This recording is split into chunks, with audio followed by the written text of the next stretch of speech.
All right. So this is supposed to be unexpectedly human. You know what I'm saying? I wanted to take the time to sit down with you brothers. You know what I'm saying? And have a little talk. You know, just get to know everybody. You know what I'm saying? Enter the mind of some creators. You know, everybody here does something a little differently. So you feel me? Have the chance to sit down. You know, as one union. You know, and pile together our perspectives, you know what I'm saying? So we could do a little roll call, you know, go around the room, you know what I'm saying? Introduce yourself, you know what you do, whoop-de whoop, you know what I'm saying? We could start with JJ, you know, he took my right type shit, so you can go ahead, JJ. Damn, everybody above me, shit. Yeah, you guys are all in a row for me, bro. Like, everybody up here, I'm down here. What do you call it? Well, if y'all don't know me, I'm JJ, TheRealJJBTW on Twitter. I'm the co-director of content in my organization, so I handle all the content that you see on all of EMGG social medias except for TikTok. I help edit that stuff, but our director, T, is the one that uploads the stuff on TikTok. So that's what I do, and that's what I'm about. Word. Welcome. All right, we got Mr. Patcher up there, right corner. My name is Impact. I'm a content creator for NorCal Esports. I mostly play Warzone and multiplayer. I do TikTok, YouTube on a daily basis. Former United States Air Force, 6 years, gang. All right. Appreciate the service, boss. Gotcha. Yes, sir. Wait, is anybody else in the military? I'm not, no. It's just no, Impact. it's just me and Impact. Just JJ right? and both of you guys appreciate the service, man. Patch definitely known for his forehead, bro. That's his calling card right there. That shit's amazing. Bro. I was thinking, bro, nigga did his whole introduction on his forehead, it's bro. All good. I have a 5 head, bro. It's all good. Forehead brothers. Oh my god. All right. Next. Like this. I'm getting old. My shit getting pushed back too, bro. Leave the whole chair back. Bro, you are not Hove. I'm dead. Oh my god. I'm dead. Yeah, next we got Maj. He next to Patch. So I'm on the little brother org of NorCal Esports, NorCal Rising. I got picked up not too long ago, but play Warzone. I'm a content creator, but I'm actually trying to become an editor in the scene. So a couple people I edit for are Mistaken, Torva. My biggest client is Frozone. That one is crazy because I actually used to watch him in Pandemic. So to have him hit me up and be like, yo, I fuck with your edits. Can you make me some? I made him some. He's like, yeah, this is fire. Let's just keep going. So now I'm actually taking time off work so I can edit more often. Yeah. So I can actually, because Modern Warfare 2 is going to come out. So one of my homies linked up with Hector, Repos. I'm trying to hit up with that. But yeah, man, I'm just trying to bring a different vibe to Warzone content in terms of the creativity. I don't want to be doing just the loadout shit. So you guys will probably see my edits. I'll do some crazy shit where it starts in a TV or just like some nice slow-mo things like that. But yeah, man, I just keep doing my thing. Just kind of keep my head down. I try to find some cool people to fuck with, you know, and it's never really, I've only really did this to meet people. So to be fair, that goal has been reached. Like, and I will continue to meet cool people, and that's why I continue to do this. So, and that's why I said yes to doing this too. Yeah, which is another opportunity to meet some more people. You know, talk, some shit, enjoy the vibes. You know what I'm saying? Y'all heard it here first. Yeah. Work less, create more. Yes, sir. Man. Fuck them jobs. I'll say this actually because I love my job. There was this one thing Pop Smoke said at the end of a song. He's like, "Be a creator." Be a creator of your own shit. And I heard that and I was just like, you know what, facts. Because that guy was just literally like a year younger than me or some shit. And just hearing someone like that and seeing the level that he was at, I'm not going to say I'm the next Pop Smoke or anything, but just to hear that is mad motivating. Like, be a creator, create your own shit. And like, when I really sat here and took it in, bro, we got people like Logan Paul fighting Floyd Mayweather. Are you kidding me, bro? That's pretty crazy. For doing what? For joking around on YouTube, bro. Man made a platform. So. Right. So yeah, man, create your own shit. Definitely not least at all, but my homie fucking Staxy up there left. You feel me? We don't need that introduction, my boy. My name's Stax, KingStaxy on Twitter. Owner and CEO of Valkyrie Array, esports organization that I started I pretty much play Call of Duty. I snipe a lot, but I've been heavily focused on Apex Legends recently, just producing a lot of content over there. Focusing on like TikTok, YouTube Shorts, just a bunch of different forms of content on different socials. Things have been going pretty good. Yes, sir. That's Yes, just me. sir. Hey. Well, welcome, brothers. Thank y'all all for, being here today, accepting the invitation, Just wanted to have a chat with you boys. So we finna get into some shit, you know what I'm saying? Yeah. You know what I'm saying? One of the first things I kind of want to ask everybody is like, what inspired y'all to make content? Like, what was that one video or that one moment where you was like, yo, I fought with this and like I gotta keep it going now. You know what I'm saying? I already know what to show you guys. This is an easy answer for me, to be honest, because you guys probably know him. You guys probably seen him on your Twitter timeline. Azimi. He was like the guy that did the Spotify edits in Warzone. So yeah, like Swag quote tweeted it, and he tweeted it. He's like, "Yo, this shit's fire." So I actually found Azimi on TikTok a long time ago. Like before I ever made content, I used to just sit there and just scroll through. And I didn't really like COD on TikTok that much because I'm like, it's just corny. Like, this is not what I know. I seen his shit and I was like, it was just so fucking different at the time, bro. He's the first guy that did the slow-mos and just adding music and making it look nice. And I'm just like, I was so captivated, bro. And I was like, I felt like I could make that because like everyone's clips on TikTok was kill 4 guys, drop a fucking loadout and shit like that. And I was on console, bro. I wasn't gonna do that shit. So he just like I just seen his shit, and then I found out he was Canadian, and I'm Canadian too. And like it's just like a little bit of a pride, knowing someone that's like. And I found out like he was Afghanistani. I'm Punjabi. I'm Sikh Punjabi. Our cultures are very similar. So like just knowing someone like that, I was just like it just motivated me. I'm like, and it made me realize that like in the game that we're in, bro, there ain't no ceiling for what color you are or anything like that. People fuck with you, they'll fuck with you. Like no one's gonna fucking try to put you down and be like, well, you're brown or you're black, so like you can't do this. Yeah, it's just it's a merit-based community, no kizzy. Like 100%. if you're good, like you're good, and shit somebody can say about that type shit. So it's definitely dope. And now just low key, you brought up something because I was gonna ask you that later because like I think all of us here are from America. Goddamn, well, I mean technically we all North America, but we from the States type shit.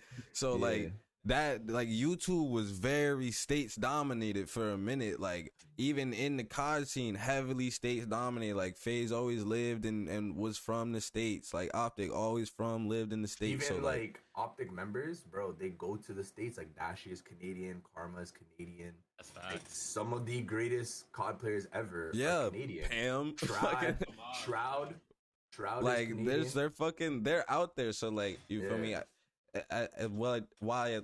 While it felt like it was always being dominated by the States, like I wanted to ask you like who were those Canadian creators that you was kind of looking at to be like, yo, they paving the way out here type shit. For me, like it really was like Azimi because like I really like I understood that at that point. It clicked in my head. I'm like, it's not just gameplay.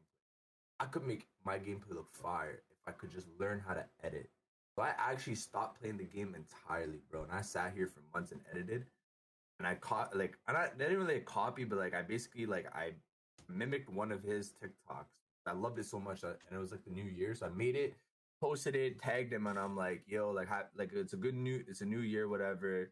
Shout out to this guy, this is the person that I really try to be like, whatever. Like this is the person that inspired me to do this shit. And he commented, and then after that, he followed me on Twitter, whatever. We linked up, and like now, bro, like he talks mad shit with me, and I talk mad shit with him. And for me, that's crazy because it's like this is the person that I really I wanted to like be like this guy. And he now like if I come to a stream, bro, he'd be like, look at this bunk guy, look at this fucking you know what I mean? He got that relationship now. He got that relationship. Bro, like I could hit him up and be like, yo, I need help with like an edit or like how to do this, like what's the technique, and he'll let me know type shit. You know what I mean? And even through him, bro, like I met my mod Rome. And he's like such a W man's, bro. Anytime he sees an opportunity for someone looking for edit, he tags me. So like, valid man. You need that team, bro. You need that team at the end of the day. At the moment, it really was Azimi. But like, just growing up and shit, like, bro, there were so many COD creators that were from Canada, like Karma, like Dashi, and it just made me realize that like it really don't matter, like, because a lot of the times it was like if you're in the States, you're thriving, and that's it.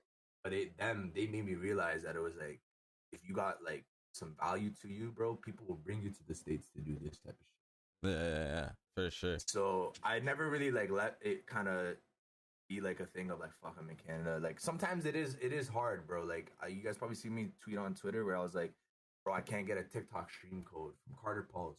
They were like, they can only onboard people in the States. That's like, crazy. Bro? That's crazy. Because, I didn't even see that part. That's crazy. Like, if you check my contractor, bro, I'm literally 21st in Canada for resurgence kills, and like I'm up there in Canada. Damn. So like, you're telling me I can't get a stream key just because I'm a couple fucking like I'm honestly a 5-hour drive from the border. I could be in New York. Damn. That's a few cell towers. Like. So stupid, but this is motivation to anybody. I just kept grinding, doing my thing, and I got offered the TikTok studio by them. So I don't even need those guys. So it's like whatever. It's calm. So just like, there's always gonna be that obstacle, but just fucking do it, bro. Honestly, just continue, man. And you meet cool people like this, bro. And it's just like, that's for sure. What got the other guys into, you know, content creation? You feel me? Like Stacks, what got you there? You feel me? Because I know right now you in Apex, man. And I know you. Listen, it's a journey, bro. From like COD, Apex, because I edit as well, Vegas, After Effects. Like I literally do everything, thumbnails, all that. It's everything that I started doing came from some form of motivation. Like I was playing Xbox. I remember I came home from school one day. I was with my boy Victor. I was playing Xbox at his house. I was playing MW2. I was getting my ass whooped. Like, I mean, like I've never played. I was getting worked. Like, I was the dude that was like, yo, this dude's cheating. Like, there's no way that this is happening. Like, it's same. And me being the guy in high school that I was, like, I'm the CEO of using Google search. So I type of person in Google search. I'm like, yo. It was iReach, by the way. I'm like, yo. Oh my god. I'm like, yo, they like that. I'm like, yo, they really. I'm like, yo, they really like that. I'm like, oh yeah, it's iReach. I'm getting bodied, so I'm like, yo, I want to do this. So I got a Roxio right under my desk. First thing I ever had to record is literally right there. I'm never doing it away. Got me a little Roxio, you know what I'm saying? Using my little laptop to record. I start learning how to snipe. I start sniping or whatever. Fast forward a little bit. I'm like, cool, I got these clips. That was dope. I got to pay for an editor? I learned how to edit. I'm like, bro, I'm not. I was the exact same way too, bro. I gotta pay for an editor. I'm like, all right, cool. I'm saying I'm editing my own stuff and producing content. Finally hit like my first 1,000 subs on YouTube. So I think it was 1,000 or 100 where you can start posting like your own thumbnails. I'm like, I gotta pay for a thumbnail? Like, I'm like, yo, wait, hold up. I learned how to do like Photoshop like that. So fast forward a little bit. That's why I started sniping in the first place. As far as streaming, we all ended up going to MLG Anaheim one year. We was all vibing out. It was a good time. Story for another day. But we had invited like people inside our Airbnb. It was like Notion, T, like a lot of creators that's inside the community. It was like me, Rich, like a whole bunch of people. So before we even started going to Anaheim, I was watching T on stream. Like I was watching her stream. She was doing her thing. And I was just like, yo, this is actually dope. Like you got a community. You got people you could talk to. Like it seems like therapeutic. So I was like, you know, let me get my equipment. So I started streaming. That's how I started streaming. As far as Apex go, that's like the only BR I was good at. So like by default, I was like, listen, man, this whole Warzone thing, I blink, I'm dead. So I was like, I'm saying I was trying to be like more strategic with like the game. And so I started playing Apex, and I started getting good at that. And that's where all my content creation came from. If I'm missing anything, tried Apex. Let me know, man. Bro, Apex, I get fried. I don't know how. Bro, it's different. It's different. It's different. I don't even be hating, bro. I'm just jealous. Y'all motherfuckers can play that shit and be good at. I tried, man. Yo, I hopped back on Warzone with T. Bro.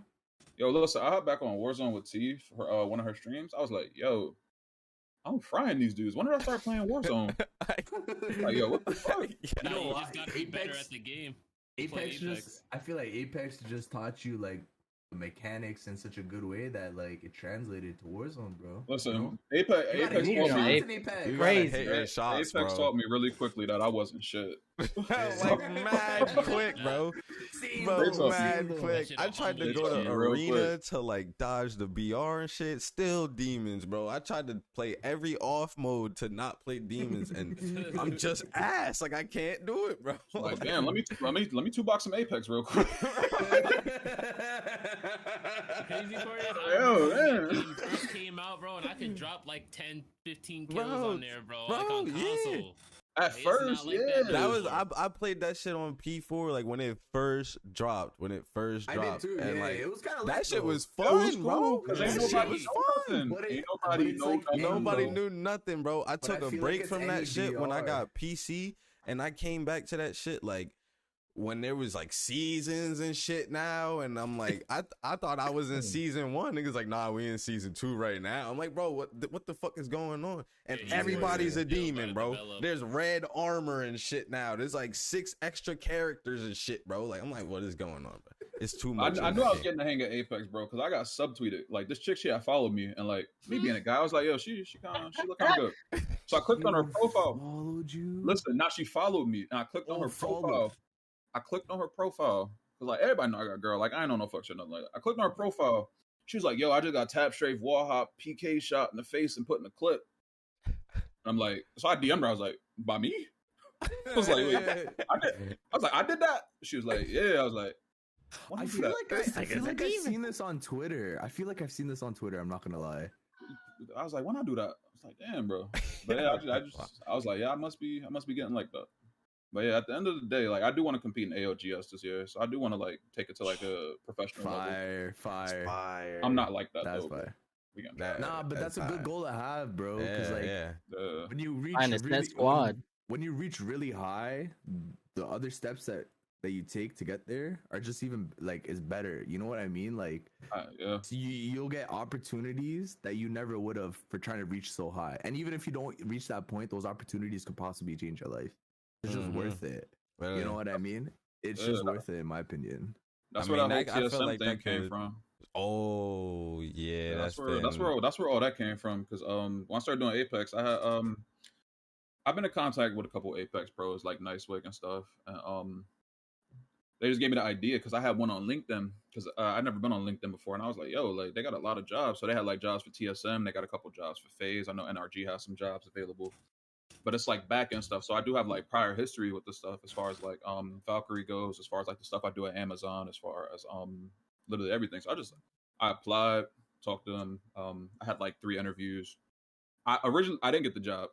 I ended up not getting the job, but I had stayed in touch with the chick. Her name's SM. I'm not gonna say her whole name, but her name's SM, and she had hit me up. She was like, she had more opportunities available because she used to work for 100 Thieves and stuff like that. So she gave me like a bunch of places that was hiring. So I got interviewed at 100 Thieves coming up. That's gonna be pretty good because they did just lay off a bunch of their employees, and I have an interview with NRG coming up. So I think that's fire. That's fire. That's gonna be Knocking on wood. Yeah, Right facts, now. facts. We gotta get there. We gotta get there. Yeah, for sure, bro. We gonna hope that shit come through for the boy. Yes, sir. Yes, sir. Fucking Patch, my boy was Nah, I think that was appropriate. definitely, bro, definitely. My boy Patch was goddamn, you feel me, in them forces. You know what I'm saying? Then came home and started forcing his way into content creation. You feel me? What was that journey kind of like? You feel me? To make you be like, nah, like this is really what I want to do, type shit. It's kind of crazy how I'm back into content creation after like all that bullshit. Cause not for real. Cause like when I started sniping, I remember when like I first started watching, like when I figured out like what a quad feed was and shit, right? So I remember I came across this video. It was a trick shotting video by Era Cam J in like 2012, like the end of 2012. Yeah. Oh, yeah. Like I remember the name. Like that's how many times I watched that specific episode, bro. Because I didn't like. It never occurred to me to click on the channel to like watch the other episodes. I was just like, oh, I just know this one video is mad lit. And then like one day I was watching it and I saw in the recommended it was the Catalyst, and I was like, the fuck is that? Like, that should have get anybody into that shit, bro. Homage, right? That should have get anybody turned up, bro. Oh, that one? I know the song. The song is playing in my head. Bro, that was the first like sniping video I ever watched, dog. It changed my whole life. That shit was crazy. Like I didn't even know that shit was possible. Like I was playing COD, but I didn't think niggas was moving like this. Like that shit was crazy. So I started sniping on Black Ops 1 and Black Ops 2, and I was like, all right, so like I know this one team, I know Era and I know FaZe. That's the only two teams I know. So I'm like, all right, FaZe is on a different level. So like my goal then was like, all right, I'm gonna start sniping as long as like I can get to Era by the time I like graduate, like it's dumb lit. So I was grinding, bro. Bro. I ended up joining Era in like year 2 of Black Ops 2 in 2014, like the week before school ended, bro. It was so lit. That's actually fire. Like, oh yeah, that whole summer, like the summer of 2014, bro. Like me, my boy Quinch, like I was in like this group. Like you remember the fellas? Yeah. It was like Tensor, Nuda, yeah. like all of them, yeah. So like we had a little group like before they even popped up, bro. We called ourselves the Super Six. We dead ass played domination in a 6-man all day, every day. That's what we did. We was the I'm Super not Six. playing against them niggas, bro. Trap niggas. I'm not like, playing against them. It's clipped. Like Guardian Sentry Guns the works, nigga. We know where to put them. It's clipped. Wow, they was. Yo, I'd back out so quick. I'd be like, hey, yo, I'm out of there. They said Fantastic Four. Nah, we the Super Six, B. Oh, dude, that's literally how we came up with that, bro. Yo, that's wild. That is wild. But then you feel me? You start getting that traction and shit, and then what's that transition to like have to like stop that and then well, have some business to take care of. So the sniping team in Era ended, and this was like before the FaZe house and everything. So like the idea of getting an apartment off of gaming was just like not even like a thought. Mm-hmm. So niggas was gonna graduate next year, so we had to figure something out. I was like, listen, like I can't sit here and play video games all day. Like I got to do something. So I was back before anybody saw that shit really being like, like it was just some cool shit because everybody was in high school, like everyone, even the most popular motherfuckers was in high school besides pros. So it was like Scump, I remember Scump numbers. Like I had to be in FaZe like by the time I graduated for that shit to work out, and I knew like, listen, bro, I'm good, but like it's not. I don't think it's gonna happen by the end of the year. I'm gonna just figure something out. And I was already in ROTC, so I was just like, you know what, fuck it, bro. I'm just joining the military. I signed up for 6 years, and like that whole 6 years, like the first couple years were actually kind of lit. Like I really enjoyed it, but I stopped enjoying it like my 3rd year in, and then I kind of realized like, oh shit, I got another 3 years to do after this. Mm-hmm. So I was like, all right, I got 3 years on my contract left. Like I'm gonna go to college because that's an option that I had. I could just go to college and then like be full-time on base in between semesters. So I went to college, and that kind of opened up my eyes to a lot more shit. Cause like, I don't know if you guys ever lived away from home or like been outside, but like that shit will change your life. Like you already know. Like I don't even need to explain, especially the environment I was in where like people are drinking like 5-6 days a week, and like that's expected. Like, it was just life is crazy. Different, bro. Life is fucking so, like, different. I was used to the straight like like military wake up 5 a.m. every day, like go to do your job, and then going from that to that environment was just like, all right, there's a lot more of this world I haven't seen yet, like clearly. So I was like at this weird crossroads where I was like, I'm really enjoying what I'm doing, but it's going against what I want to do with my life now. Like I feel like if I go back on that path, I'm gonna just be miserable. So I didn't know what to do, and it was crazy because that was like at the end of 2020. And like right around New Year's, bro, like FaZe was picking up people, and I was watching it because I was just like, oh shit, like I haven't watched this shit in years. Like I wonder what's going on. And I remember when they picked up Scope, and I remember like how that felt. That was crazy. Yeah, that was crazy. That was how crazy. that night felt because like everybody knew Scope, bro. I was getting cheesed that they weren't even picking him up for a minute. I'm just like, can you just pick him up already, bro? Like, I hadn't been in the sniping community for like 5 or 6 years at that point, bro. And I was well aware of who Scope was, bro. And he needed to be in FaZe. So like, I remember that feeling, and I was just like, damn, like, is this streaming shit the wave? Like, you know, like, do I just go and like hit clips like how I was before? Like, was I doing the right thing all along? So I like got back with like whoever was still in the comm. I looked through. I downloaded Skype. That was a mistake.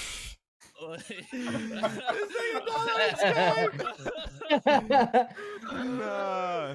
Okay. Yo, nah, You make nah. moves. Yo, you opened your Skype. I was like, Yo. where everybody at? Yo, he opened his Skype and got 260,000 clownfish messages all Oh, at yeah, once. I deleted that shit so quick. I had to figure out what Discord was and shit. So I was like, the only person I knew in the community at that point was Dino. And I knew Dino since like 2013 when this nigga was hitting Claymore cancel quad heads on Black Ops 2. Like, so I was like, I went in his chat and it was like, holy shit, bro, it's been like mad long. Like, yo, what's good? So we started playing together and shit. And he was like, yo, you need to get a PC. And I'm like, fuck, like, cause I'm using, like, you remember the pandemic, right? Yeah. Back, so I was at that time I was still at school, so I was living like that was paying my rent. Like, you feel me? I was like, well, I could like pay my rent like at a slower rate, like half the money, and then use the other half to just like pay off the PC. So then there was like a 4-month gap where I went like I would pay my rent and then I would pay on my PC and then have like $50 for food for the month.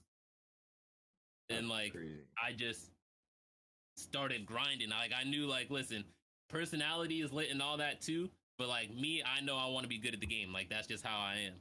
Like I'm a competitive just person, like by nature. So I just started grinding and like making connections. And then this nigga Jalen got tripled by Dino on bongos, bro. And that's how I met Jalen. Cause I was playing with Dino. I was playing with Dino and this nigga got clipped. Nah, bro. That's how I met Dino, bro. That's how I met Dino, bro. Facts. I gotta put out the whistle, bro. Flag on the play. Bro, that was literally like, it was like one of the big ones. It was one of his more viral ones, and I was like, nigga. And he like edited my fucking reaction into it too. I was like, bruh. Yeah, so 4K as fuck, bro. How over the years, like, all right, I was sniping, then I met Dino, then I fell off for like 6 years, come back. This nigga Dino clips Jalen. Now me and Jalen are connected, and now like it's just crazy how this shit's just worked over the years. So I've just been grinding. Like my biggest thing for the past year, like y'all have been mentioning, learning how to edit your own shit well, like bringing out your own personality, making sure this video is good and entertaining, and it is the way you want it to be. Like it's hard. It really is hard to do. It's taking a lot of time, but I feel like I've gotten a lot better on my content creation. My TikTok's starting to pop off finally, and I know seen how that to, too on Twitter. That shit was fire. Yeah. Couple mils, no views. Hey, listen, come on no now. views, man. So, Come on, man. I just got my TikTok stream key too. So like, I know I just feel like Yeah. Let's Oh, go. Let's go. I just feel like I got everything I need to succeed with this game. So I just feel like I'm chilling right now. You feel me? Vibes. I'm waiting. W. Yeah. It's crazy too, cause I think also, like, it was like right when I started streaming, and I was playing Cold War every fucking day, and it just happened like me and you started running into each other in lobbies like all the time, and eventually at one day it was just like, yo, we gotta add each other and party up, because I'm tired of sniping against each other and not hitting clips ever. And then nigga was like, yo, join the Cord. Nah, I was waxing this nigga. He's so bad, bro. It was like he got better. He got better when we first met him, bro. Like I was waxing. You gotta him, remember bro. when you first met me, I was still on console. Exactly. So you wasn't there yet. You feel me? That's what I'm saying. You got better eventually. You surpassed me. You feel me? You definitely way better now. You feel me? I give you them roses, them flowers, and whatever. You know. but before I had it, you know. So, anyways, then like it was crazy because we was both around like the same like following and everything. We both had like just started streaming for like 1-2 months, been streaming every day, and then niggas just started talking to each other every single day from there. So like, I don't know, it's really crazy how the community work out, and you just be playing with somebody one day, now y'all best friends for years type shit. You know.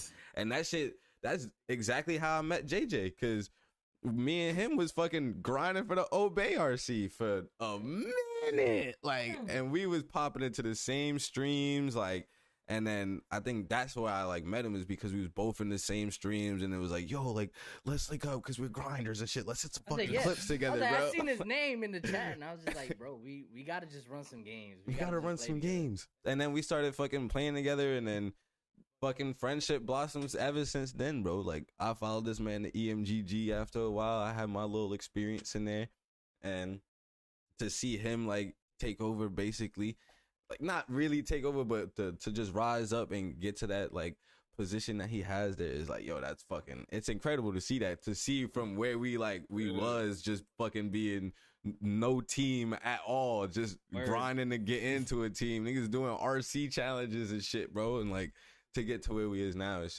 a fucking Year blessing. one So Cold War was so crazy, bro. year one, yeah, Cold War was where I think everything like really Came took back. off. it definitely took off and shit, you know. So It's then always like a Treyarch game, bro. Everybody be shitting on Treyarch, bro. But Black Ops 2, Cold War, those have been the biggest pushes, bro. I started Someone not streaming picking on me Cold up War was the too. best thing that ever happened to me. Cold That War, year, Cold that War year. brought a lot of people out.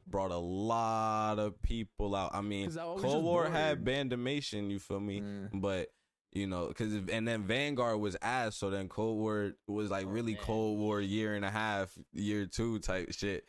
And then really brought everybody out. And then motherfuckers went to Yeah. Warzone and shit too. So you know, everybody Yup. had their bandimation PCs and had to play something on it. So they was just Warzone and Cold War. So it really brought out a lot of people. But, you know, JJ, talk about like, you know, that switch from like trying to be like a player, mainly a content creator, to really having like a management mindset now and really being like kind of behind the scenes and making shit, being the engine for the organization. It all started out like just streaming on console. Like I was like, bro, like me and my friends are funny as fuck. Like we gotta stream. Like we gotta do this. Like I see people do it. I've been watching like FaZe, Obey, Era, like all of those organizations, you know, from when I was like 15, 16. So I was like, bro, there's no way we can't be this kind of funny. And that was years later. So I started my Twitch channel. I started streaming. I was always sniping on Call of Duty and shit, so that was always the thing for me.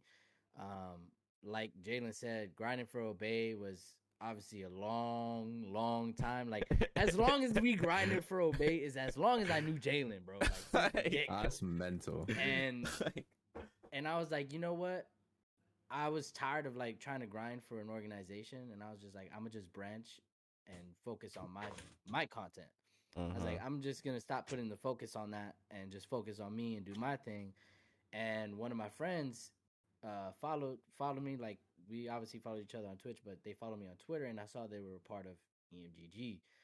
So I clicked on their website, was like trying to see what they were about, see what the organization was about, and I was like, you know what, I fuck with it. So I applied. That's how we work. You apply to the organization, and then their HR reps, you know, look thoroughly through your content, like do background research. So I got into EMGG, and like I said, I was focused on myself. I was putting in work, and with the time that I was in, you know, EMGG, I ended up becoming the manager for the content team. You know, so the streamers that stream on our Twitch channel. So I ended up managing them, and you know, the director position opened up. So I put full everything into being a director. Upon becoming a director, it's a whole nother level. Like Yeah. I'm literally so we have a content team, right? And I have each content team member leads a specific game, and each of them create content for that game, and I get that content, edit it, and we post it on our socials across the board. Obviously they get like some perks and stuff too being on the content team, but actually managing and like knowing what time to post this stuff, and getting so much content, because it's not just one video. We have a video to edit every single day, or 2 videos a day that we gotta work on. And being behind the scenes and like knowing how the engines are running and all that stuff behind the scenes, I felt this was, you know, where I was supposed to be. You know, being able to give people opportunities, or you know, being able to choose those underdogs, if you will, like to be at this kind of level, or like push them out there, I thought it was really cool to be in this position. So just my thing was just grinding and focusing brand wise for myself through content creation is what got me here. That's tough. Yeah, Alright. that's tough. You've had the whole switch up and everything, like having to worry about Content, analytics like and grinding fucking for your own stuff, and then having to completely switch and work on analytics, like the behind brand the deals scenes and stuff, shit, Yeah, like there's a lot of all shit you that, don't know like about. managing a team, like yeah, that's like a working lot. with like I even work with our partners like Gamer Advantage and Glitch and like all our partners that we work with, like being able to work with them and put together events or like all that behind the scenes stuff. I never really like knew until Mm-hmm.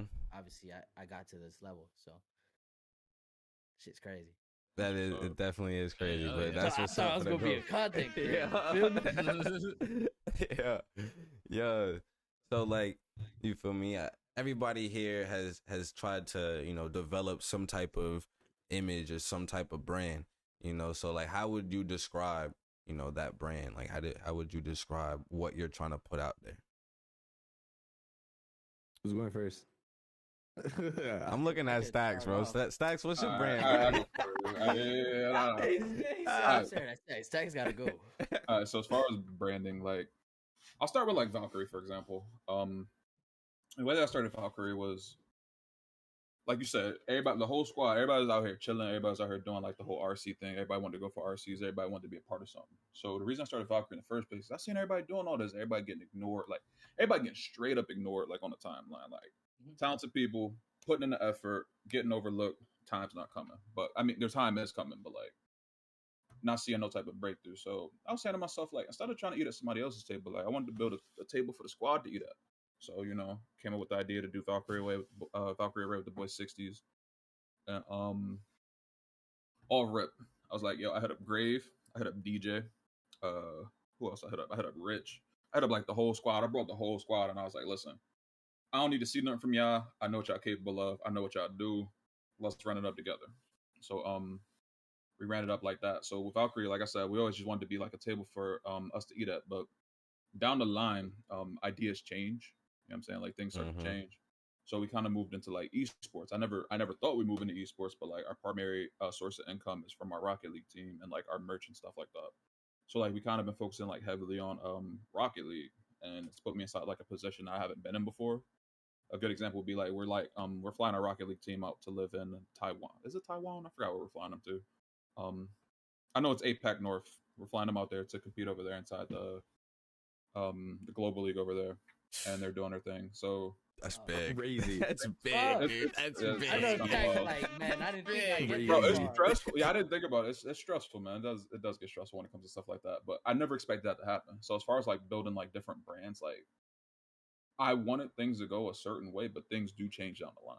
So like as far as my brand, like I said, I started out sniping. I want to do like montages and stuff like that. Recently, not recently, but I started streaming. You know what I'm saying? I stream a lot.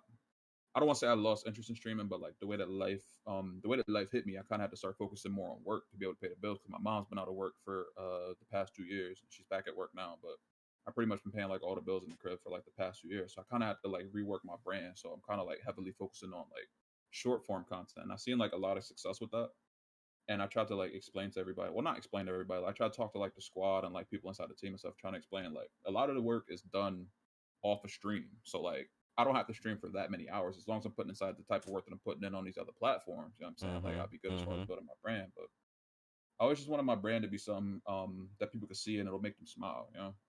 Yeah. That's really it. I'm all about Yeah. that's all I've ever been about. It's just smiles and happiness. As long as like my squad is happy, as long as my community is happy, at the end of the day, and I'm doing this for a living, like we're good. Exactly. We building Hopefully that answers your relationships and question, man. friendships. Of course. I align with that too. I mean, I started this whole thing to just trying to create a genuine community. I feel like there's a lot of we came from a huge era of aliases, or a lot of motherfuckers just was not themselves, just That's so 100% not Right. themselves. So like I was it too. I used to be Greed, and niggas just called me Greed, this, that, and the third, but that wasn't Jalen, So I wanted to really create a community, and I'm even trying to do that with Pharaohs too, and just make something that's real. That's really relationship based, so that everybody really could eat. And then, you know, when everybody buys into that whole family and community based type mentality, that everybody does eat. Like it happens so organically and naturally. Everybody gets their turn. Everybody gets to be the head of the table at some point, you know. So I definitely align with that. I definitely understand that brand and image. So, you know, I appreciate that. You know, them other boys, you know. Maj, I know you have to, you know, go between being a Warzone demon, but then also being a editing demon. You feel me? So like, where do you get to pick your role, and which one do you try to play the most? I feel like both. I feel like both is what Maj is. To be fair, like, so the crazy thing with like the whole Majin thing is, to be honest, is like, Dragon Ball Z was like the first thing I ever watched, like with my bro. First thing I ever watched, first thing I can ever remember, and I always just gravitated towards it. So like, I lived in India for like a year, so I had to like. I see everything behind this nigga, bro. That's all deep. I got everything, bro. And it's just not that like I really fuck with anime like that, because like it was just one of the first things I watched. So, my parents are split up, so I'm from a single mom. Personally, I got 2 older sisters, and so with that whole like situation, I actually ended up spending a year in India. I went to school there for a little bit, and I had to learn like a whole bunch of different languages, you know. So like, imagine just being 5 years old trying to learn 3 languages at the same time, you know, while trying to understand what the fuck is going on with your whole life. You know what I mean? Like, so that's a lot of shit for a young boy. Yeah, so I was like, I'd go to school, be learning Punjabi and Hindi, and then come home, and just because like my sister's always like, you know, we're gonna be going back to Canada, so like don't lose up on your English. I'd watch stuff like Dragon Ball because it's easy, you know, they're just talking English, and as a kid, it's easy to pick up on. And so my big bro, like, he really showed me all that shit, you know, like gaming and like songs. Like one of my first songs I ever heard was like "Crack a Bottle" by Eminem. But like, this guy really he really put me on. You know what I mean? That's a hell of a song. Yeah, that's a hell of a song to get introduced to, bro. But so like in terms of like an alias online, like I went from a whole bunch of shit. Like my first thing like on PlayStation was like Dark Nova or some shit. Like I always wanted some menacing shit. I don't know why. I always wanted some menacing shit as my name. And so, and then I switched over to like Majiinnj start because it was like I really fucked with Game of Thrones at the time, but then, you know, I fell off. So I was just like, let me drop that start, you know what I'm saying? And I just dropped my name because like my name's actually Jay.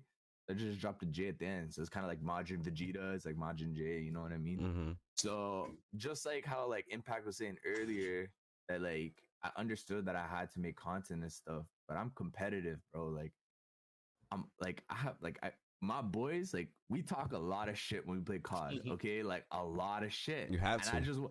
I just wasn't putting up with it. Like I just couldn't put up with it. Like I get heated, bro. I get heated, and I'm just like, yo, you guys are gonna make me deck a monitor right now, and I'm really losing it. I'm gonna get nice one way or a goddamn another, bro. Like people think that Canadians are nice. Now we can be some assholes to each other, right? So eventually, you know, like the pandemic hit, and like growing up, like I really like love playing soccer. Like I did a lot of things, so I didn't really like game that hard. So I wasn't really like, I'd be like that kid that's on like a 50-inch TV playing COD. Like I wasn't that serious about it. Like I just did it to have fun, you know. Like but I wanted, like I liked the competitive aspect, so I'd go onto YouTube and like watch Scump and all of them. You know what I mean? Like the whole like that clip of Scump saying, "I'm the best." Sit the fuck, like, bro. Like I feel like I want, you know what I mean? Like that type of energy. It's insane. The adrenaline, like when you hit that clip and you just lose your shit, bro. The adrenaline that goes through your body is mental. My boy can see the arena and the lights.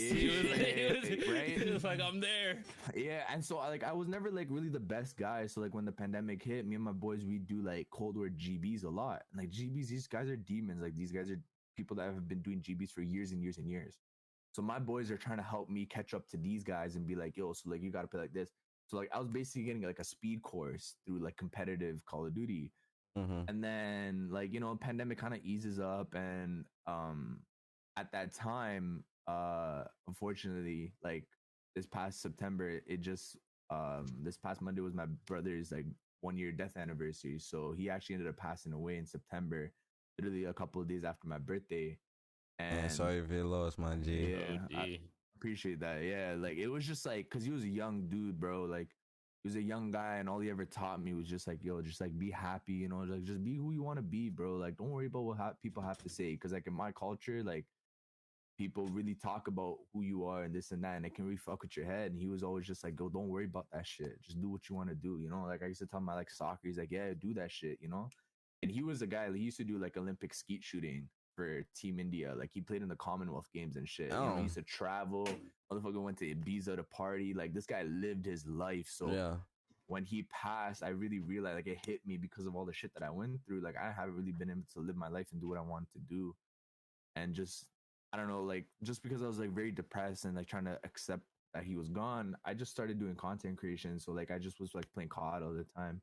And I was like, yo, let me not like completely waste my time. So I took a break from school because like, it was hard to focus on school.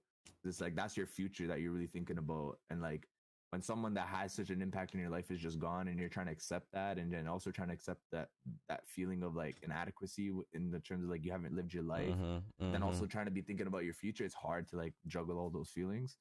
So I was like, I was still working and stuff, you know. My mom ended up going to India to spend time with her brother, because this is like my first cousin, but like because he had such an impact, like that's my bros, that's my dogs, you know what I mean. So she went to go stay with her brother for like 2-3 months, you know. So I was just like chilling here on my own, and I felt like I was like wasting my time in terms of just playing. So I was streaming on the side too, and I met like a lot of cool people. Like I have people locally around here in Canada and stuff. Like my boy Lewis, you know him, Jalen, young Lewis, on Never Lacking, I'm pretty sure. Lewis, like he's a demon, bro. That kid's a fucking freak. He is a freak.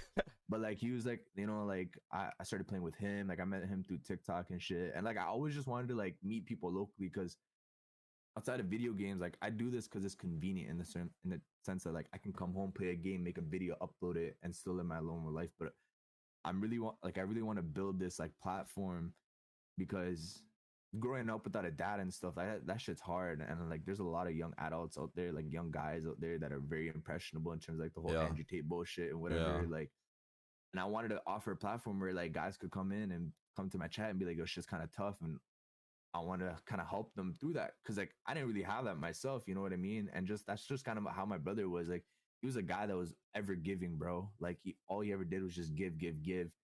And I saw how happy that actually made him, like and it made him such a good human being. Like everybody fucked with him, bro. Like like he was like here, he spent time here in Canada, and he go spend time with my mom at her work. And like when she told her workplace that he was gone, like people were sad that he was gone too, because like he actually had that effect on people.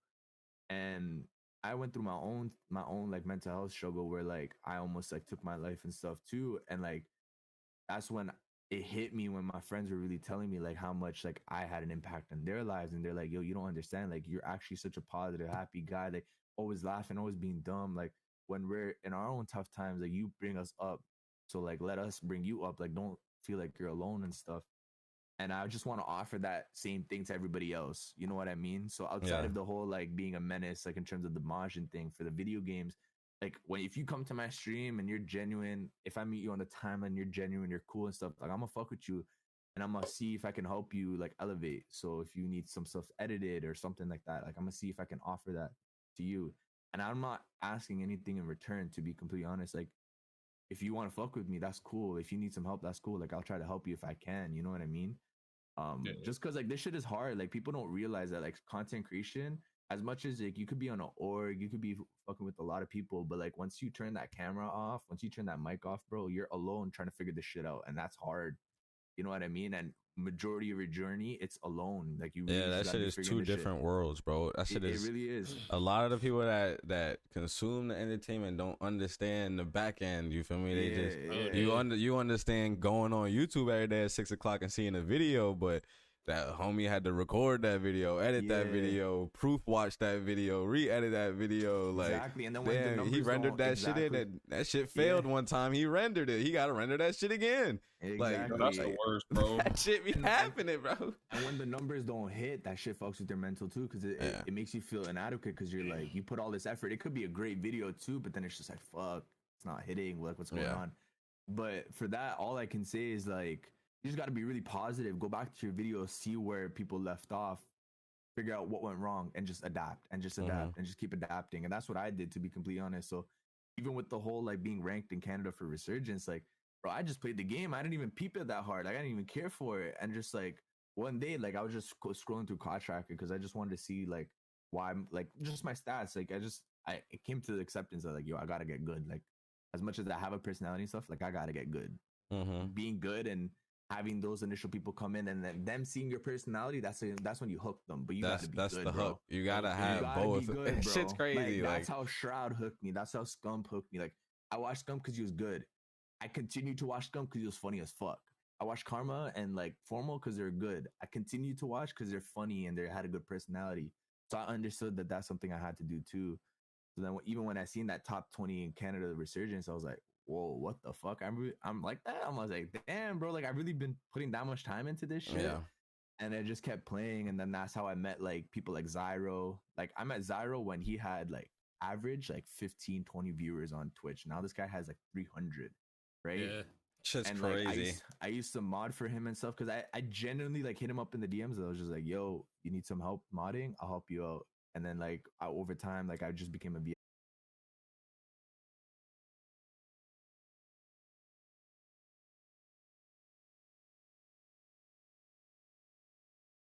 People that literally say, they're like, yo, I don't see Jay, bro. I just see Maj. Like, even people at my workplace be calling me, they'll see me in the bed, sheesh, Majin. Like my boys will like, they'll hop in a court or whatever. They'll see me in real life. They're like, geez, Majin. And I'm like, and I actually now it's just who I am, bro. Like, as much as I am Jay, like, I have that, like, Majin is just me. And I carry that shit, a lot of it, to be honest, because of my bro. Like, and my bro, like, he ended up having a son too. So like, I really want to be something and show him that, like, yo, you can do whatever the fuck you want to do, bro. Yeah. Like, don't let our family hold you back. Don't let them say nothing. Like, this is, if you want to do some crazy shit, you fucking do it.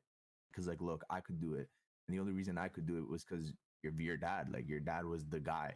Like, he would, like, as much as like I have role models in the content creation community and shit, like, my brother is my role model 100%. Because he said this one thing to me. He said that, like, yo, in life, like, there's so much beauty and everything in life. You need like 3, 4, 5 lifetimes to experience everything, right? So what's the point of being inside angry, jealous that people have this, that they're doing this and that? Just fucking do it and just chase it. You gotta be grateful for the shit that you have, bro. Chase it so that you can experience every single aspect of life that you want to like experience before it's too late. Yeah, that's for sure, bro. I appreciate you, the vulnerability, bro, just to be able to, share your story and whatnot. But like, for real though, like, guys have a hard time talking about that shit, and I just want it to be known that, like, yo, just accept that shit. Make that shit your armor, bro. Be like, yo, this is who I am. This is, like, I'm gonna wear this shit on my chest, and I'm gonna take whatever the fuck I want to take in life. I'm not gonna let someone give it to me. I don't need a vouch and this and that. I'm gonna fucking take this shit. If I'm good at it, if I know I'm good at it, I'm gonna fucking take it. Period. Yeah. Like a Kobe mentality, bro. For real. Period, when they asked him, like, why aren't you happy? He's like, job's not done. Bro, the job is never done. The job is never done. You just gotta keep doing it. Nah, no patch, bro. And I accidentally, they ain't even really intentionally was supposed to happen, but this man's forehead really just, it's just a whole brand of image, bro. Like, why did they keep coming back to that, bro? Because I mean, I want to, like, fuck me for? I was like, what? Nah, bro. Because like at the end of the day, bro, it really became like something. It became like a real big, like, constant in the chat. You feel me? As it went on. So you really like goddamn Mr. Forehead Sniper, like the forehead assassin himself, type shit, So I really just kind of wanted to ask you, just, sure Mono. My forehead is bigger than it's not even about the sization. It's not even really about the sization. It's not even about It's just the fact he be placing his shit here. All stream, bro. He right here, No, bro. because when I play, The entire stream, like bro. a normal person, bro. I Bro, have my a elbows normal on my Nigga knees. said. So when I play, I'll be like this.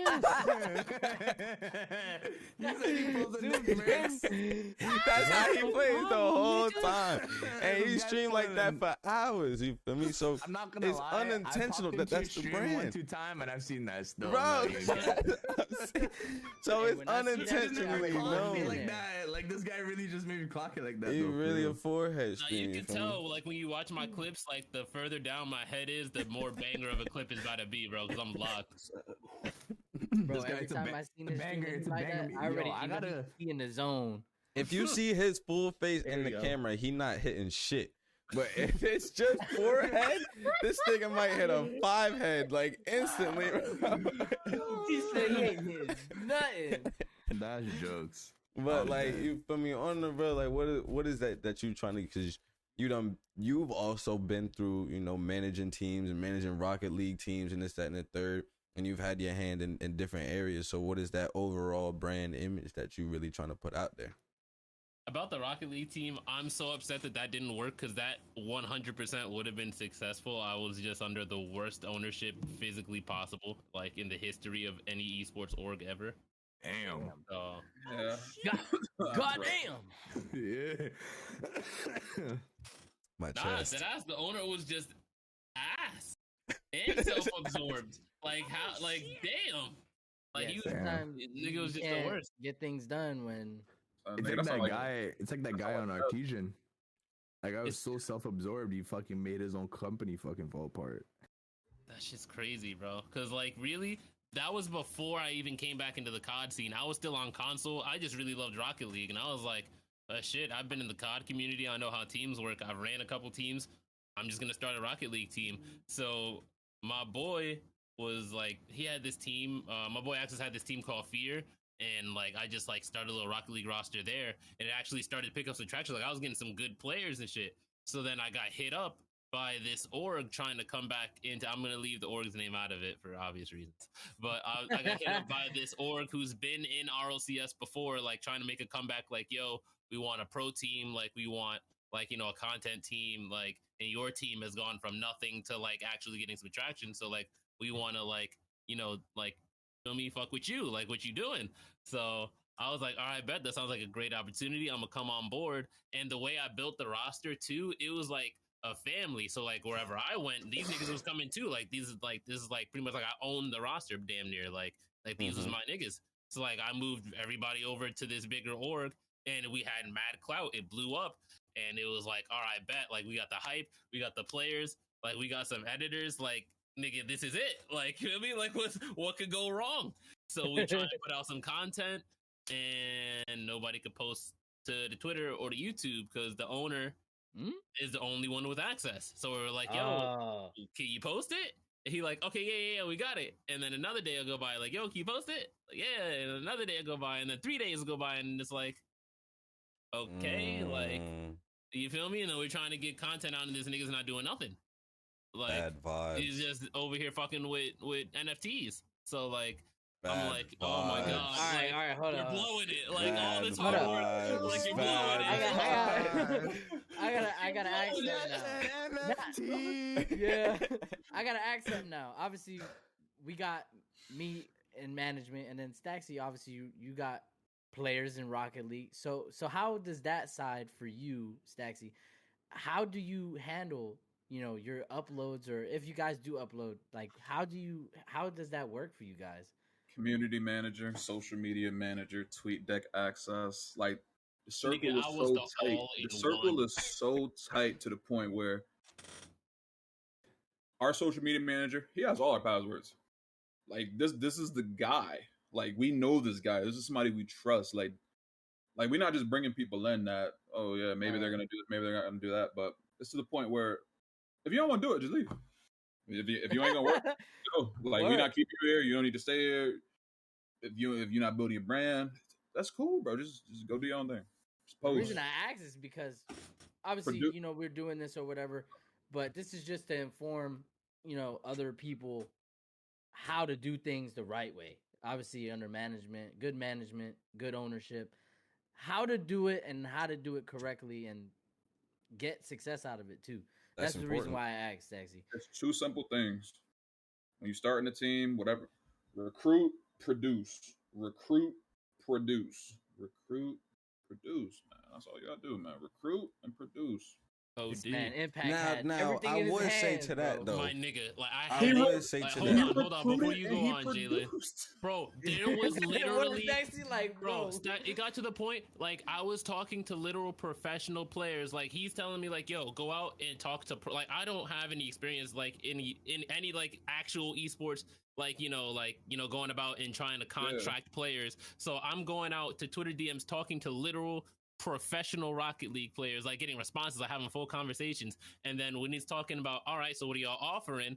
And I come to this nigga who's bragging about, yo, I just made like 30K off these NFTs today. I'm like, okay, so what can I give this nigga for his Rocket League contract? He's talking about he can keep all of his tournament winnings. Nigga, what? So nothing is what you're telling me. So nothing. So we're not giving him any money. So this is what you're. So now I look crazy. So now I look crazy in front of all of these professional fucking players because this nigga is not forking up any bread for the contracts. Wow. I said, this ain't no org. This is a clan. Like, that's what I'm saying. At this point, bro, like what I thought was gonna be the move of my life, like really just fell apart, and then it was just like. Fuck it. Like, at that point, the niggas started leaving, and it's downhill after that. You already know how that go. I don't need to explain how that goes. We've all been there. Yeah, that's actually pretty sad. No lie, like you had. There was so much potential there, type shit. It literally was not my fault. Like, it literally was just not my fault. We had the clout. We had the money. No, you did it. You definitely did it all right. Like y'all recruited, y'all produced. My man's. He dropped the ball. He dropped the ball. So I want to speak to like his money. He didn't even drop the ball. You made $30,000. You made $30,000. You can't see, bro. Like, that's crazy. It's ridiculous. Nah, dead ass. This nigga just gone. Like that. Like, nigga didn't even try to catch it. Like, I did all the work, nigga. Like, literally, just because I loved Rocket League. I wasn't even in any teams. Like, I just loved the game. Yeah. So he dropped I wanna speak to kind of like, you know, the era of teams that we're in. You know, we have hands here that are in management or in, you know, some type of decision making or voucherification type shit. Like, what is it like to where there's it almost seems sometimes that there is no exclusivity anymore, and there's no aura of exclusivity to certain organizations or certain way that teams are ran, and that's almost how back in the day, especially when I was coming up, that was kind of what made teams so like crazy to look after, was because it was like there was barely ever recruits, or like FaZe was picking up 1 or 5 people a year type shit. Not like, I get to the point now with certain orgs and I go on my timeline is, oh, we got a new recruit today, and it's every day, or like this tweet, and then we gonna recruit, we gonna tweet out, we gonna respond to whoever's getting picked up today, and it's every day there's a pickup. So how is there any type of like what becomes the driving factor to really drive to like make the team look like people want to join that shit? For that, I have a couple. I could talk on like how EMGG runs things. So the way we run things, like I said, there's a process. Instead of grinding months on end to get into the team, there's a process. Obviously, if you're at our level where you're producing content, creating content, it's going to be easy to get in. You're a content creator. You have a following. You have content consistently that you're posting. So that's what we look for in members, right? So obviously you fill out your application, right? And then it gets sent to our HR reps that look through the application, start doing the background research, and then from there, they'll reach out to you, hey, we have an orientation, and that's where we break down the rules, regulations, how things are done in the organization. And then exclusivity, I really wouldn't say we're exclusive. We're not an exclusive, you know, like we're not, obey level, because I don't know how they run, but we're not like that. If you This will. man get, You know, we're this we're man very just get his open. DoorDash? You just That's got what I'm food saying. delivered to you real quick? Man sent it to you like Maybe a little bit of cornbread on there. the food guy is just handing him a plate, bro. I'm hungry as hell too. My wife hooked it up. You know what I'm saying? She gave me the plate. Nah, Show but the plate. here it is. So y'all can see the goodness. Man, he got a spread on that. He dropped some and everything. I'm hungry, bro. Yo, Fuck you. chill. Don't Bread make and me. all I gotta that. go make some empanadas or some shit. But Like, fuck. But I back mean, to that's good. the subject. You know, we're I wouldn't say we're exclusive. You know, we give everybody the opportunity, and that's what we do different. We give everyone an opportunity to be a part of what we do, and we have a lot of resources that we can give to content creators. You know, that are either starting out or pushing out consistent content. You know, good times to post things, and that's what we're about. That's what EMGG is about helping creators, not hindering them, but giving them all the tools to succeed in content creation. Obviously we do have a content team, and that's where the exclusivity comes in, and that's where my job is. I pick who comes onto the content team, and I always like having a variety. Obviously we got like a VTuber, we got a DJ, we got, you know, somebody that's fresh out of high school that plays football. We have a variety on the content team, and that's what I look for. People that stand out, do content consistently, and are looking forward to making the next step in their content creation career. You know, like making, we got guess that song videos. Our content team were the only ones that were working on that, but I've opened a door to where I invite members to also work on that video, be participants in that stuff. So that's kind of like how EMGG works, and how we do things. Obviously, like I said, we're not exclusive. Mm-hmm. That's just not what we're about. I could talk on that a little bit. I feel as though exclusivity doesn't exist unless you have a plan. Like you guys know the 5 Ps, they'd be like proper preparation prevents poor performance. You know what I'm saying? Mm-hmm. Shout out G Herbo. I feel as though G Herb. He just did a. I feel as though exclusivity isn't something that just happens. I feel as though being inside a lot of these bigger teams or organization stuff, I feel as though the people who are grinding for those teams don't understand that if it's not a team that's actually paying you a salary, if it's not an org that's actually paying you a salary, then they're gonna have like a lot of clout things that's going on, like clout tweets. Example. I'm gonna use Obey for example. I don't have any bad blood towards them. I'm just gonna use them as an example. They had a recruitment challenge. Like we had a recruitment challenge, cool, whatever. They tweet out things along the lines of who's gonna join Obey next. People lose their mind. It's gonna be me. I grinded. I'm next. I'm up next. Whatever.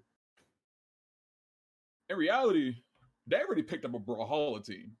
They just dangling that inside your face because this Brawlhalla team is about to get announced. They're gassing y'all up. They want y'all to like this, blah blah blah, etc. You like the tweet. Whole group of people that has nothing to do with the RC come in. Okay, that's fine. That happens. Let's say when me, Rich, Grave, and Aspect, when we got released, right? That should be. You have that's a completely different, the crazy story behind that. We got released, whatever. You have 4 more creators coming in that has nothing to do with the RC. You tweet out, oh, who's joining Obey next? We got some new RC winners coming in. These people that they're announcing has already been here. Like it's not even about the exclusivity. These people have just been waiting to be announced. Like they're literally using, like they use like the RCs and all the different form of recruiting to bring in new people, new communities. Their communities want to join the team. They bring in more numbers from that. You bring in some Smite creators that have communities that want to join the team. The exclusivity, I feel as though the exclusivity won't exist unless you're established, because that's where the numbers come from. I like with Valkyrie. I'm gonna use Valkyrie for example, because Valkyrie is a small ass team. As far as numbers and as far as players, we've never had over 70 people in the team across editors, designers. Never been over 70. I realized that when a lot of people go on, they join new teams. Like when Grave joined, what did Grave join? Grave joined Saint and then Obey. Like we had like a lot of players leaving. Our numbers are extraordinarily up. Like they're up like astronomically when we're recruiting. Like they are up. Whenever who's joining, blah blah blah, 100 likes, 150 likes, 200 likes, whatever. We announce those people. They come in. They bring their communities in. Their communities want to join. Their communities come in and contribute to those likes. So that's why a lot of teams aren't exclusive, because they understand that in order to grow and get to the stage that they want to get to, they have to recruit and bring in more communities. Does that That's ever my answer feel to that. like? Do you ever feel like though that kind of creates a disingenuous feeling for Oh yeah, for sure. grinders and Mhm. whatnot? That's why I don't yeah. do it, bro. That's why over there we don't do that. We don't do that at all, because it's not right. It's absolutely wrong. Like back during the Red Clash of the Clan days. I don't know if you all remember that. Mm-hmm. I was in Myth during the time. One of the things was if we won, they would pick whoever performed the best to join Red Reserve. During that time, they were like saying, "Oh, who's going to join Red next?" Everybody was excited. It was like, "I've been grinding, blah blah blah, etc." They've been sitting on Jawsy. They've been sitting on Jawsy's name because Jawsy won. They recruited Jawsy. They had his intro up. Everybody understood that was coming, but they were kind of pissed off because how they delivered it, how they went about it. You know what I'm saying? Mm-hmm. Instead of being like, "Oh yeah, like the person from Myth is going to be joining," instead of saying like, "Oh hey, they're just being like incredibly broad with the statements they're making, and it is pretty disingenuous." Yeah, I I'm not a fan definitely of that. Not a fan I of it at felt all. that in the community. I mean, there's people I've seen that have grinded teams for 3+ years type shit. Always Bro, got the team and they goddamn username. Like definitely I've one I got in my question, man. mind that's been grinding since I've been grinding way back in the day and been grinding for the same team, like and growing I've and literally no watched chance. people get overlooked because someone in the I know what team I'm talking about. I ain't even gonna say it again. I've literally seen people get overlooked because someone in the chat didn't like that person, and In the the moment chat? the moment that person left the team, that person joined. Oh nah. All It's right. crazy. So I It's got backwards. I got a question too. So like obviously Staxy touched on how things were done when when he was in Obey and like how that's done. So an organization like EMGG, is it frowned upon to you guys that's how like the process is for us to get in? No. What are your Well, thoughts on that? for me, no, not at all. From me, from an owner's perspective, no. But I can't really speak for them because they run things like a completely different way. Like there's a lot of things I could talk about like off the record, but I can't necessarily speak for how they would look towards you guys or like if they would frown upon that. But me personally as an individual, no, I don't. I think it's great. I think what you all have to offer is slightly better, like no cap. 'Cause, I like you guys find the have EMGG more transparent than yeah, a So like lot of other I'll organizations. break it down. Even I'll break the it down. application, because I went through the application process, made it in whoop. So I already I understood that it's not a unexclusive thing, but you guys obviously are looking for metrics in that application, and then you move on to an interview process, then you move on to a secondary one, and it becomes very transparent. And it's not even an exclusive thing; it's just a kind of weeding them out, but everybody who went and applied is gonna be a part of that pool, and It's like it's a fair choice thing. Like it's a like, fair hey, choice thing. So- It's almost like when you apply for a job, but they're even Yeah. more transparent about the job because they're bringing you in on group interviews and three stage group interviews. let me say one thing before you get into what you're saying. The reason I like that more is because it's like people apply for the application, like they apply for EMGG. They do it behind closed doors. EMGG is not tweeting out, "Oh hey, this person's applying for us. You guys should come fuck with us too." Like hashtag EMGG. Like y'all aren't promoting that type of activity, are you?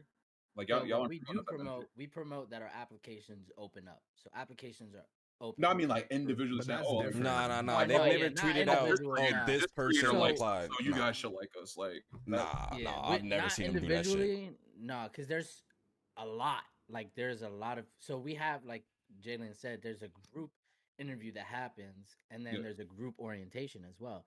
But when that group orientation happens, you're all announced in the Discord. Fresh new members, hey, welcome these new members to the team, and then it's tweeted out on Twitter. So that's how that goes. Like when you've officially like joined the team, change your name, go through the process, you're posted on Discord and you're posted on Twitter.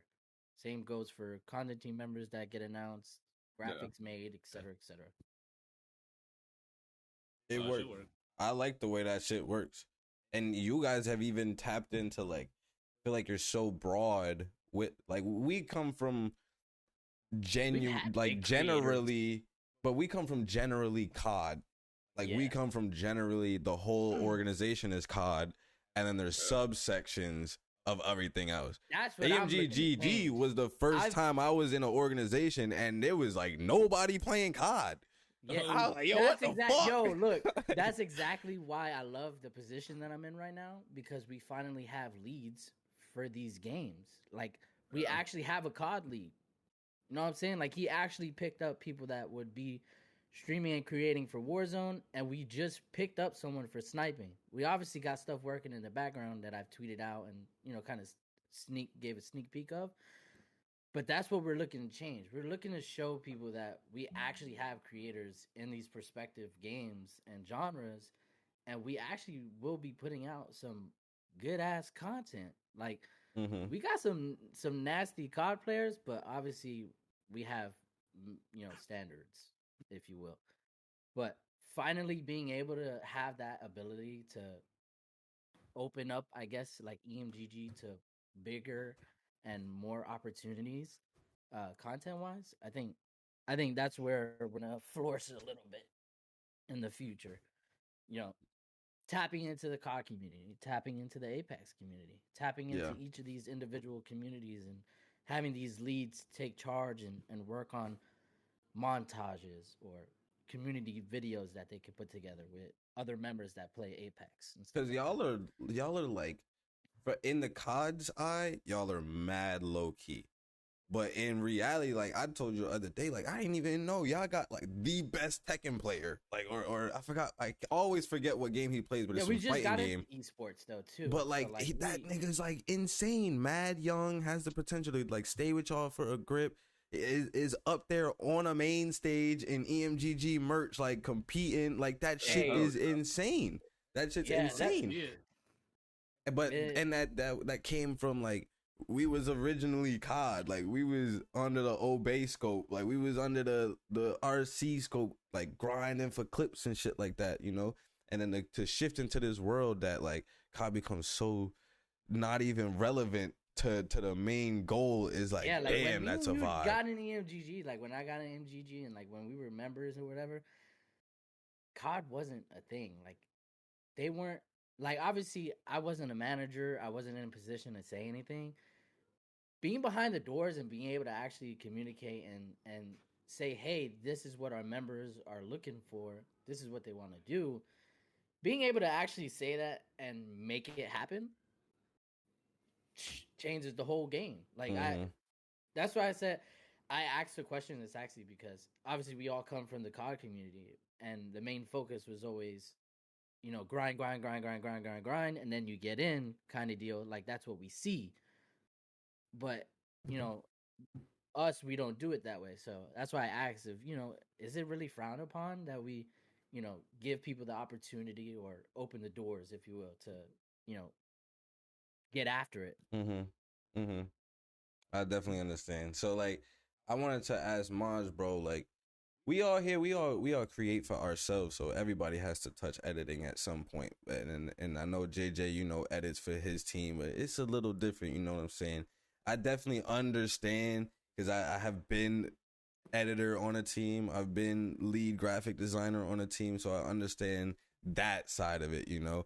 How do you know, balance in today and age, like the way that editing is run, like offering your services to other people and like editing for other people for the sake of, you know, your own exposure? Because I remember the OG days of, nigga, you join a team and every editor on that roster is going to like has the potential to make you something or make your episode for free 99, no questions asked, as long as you're on that team.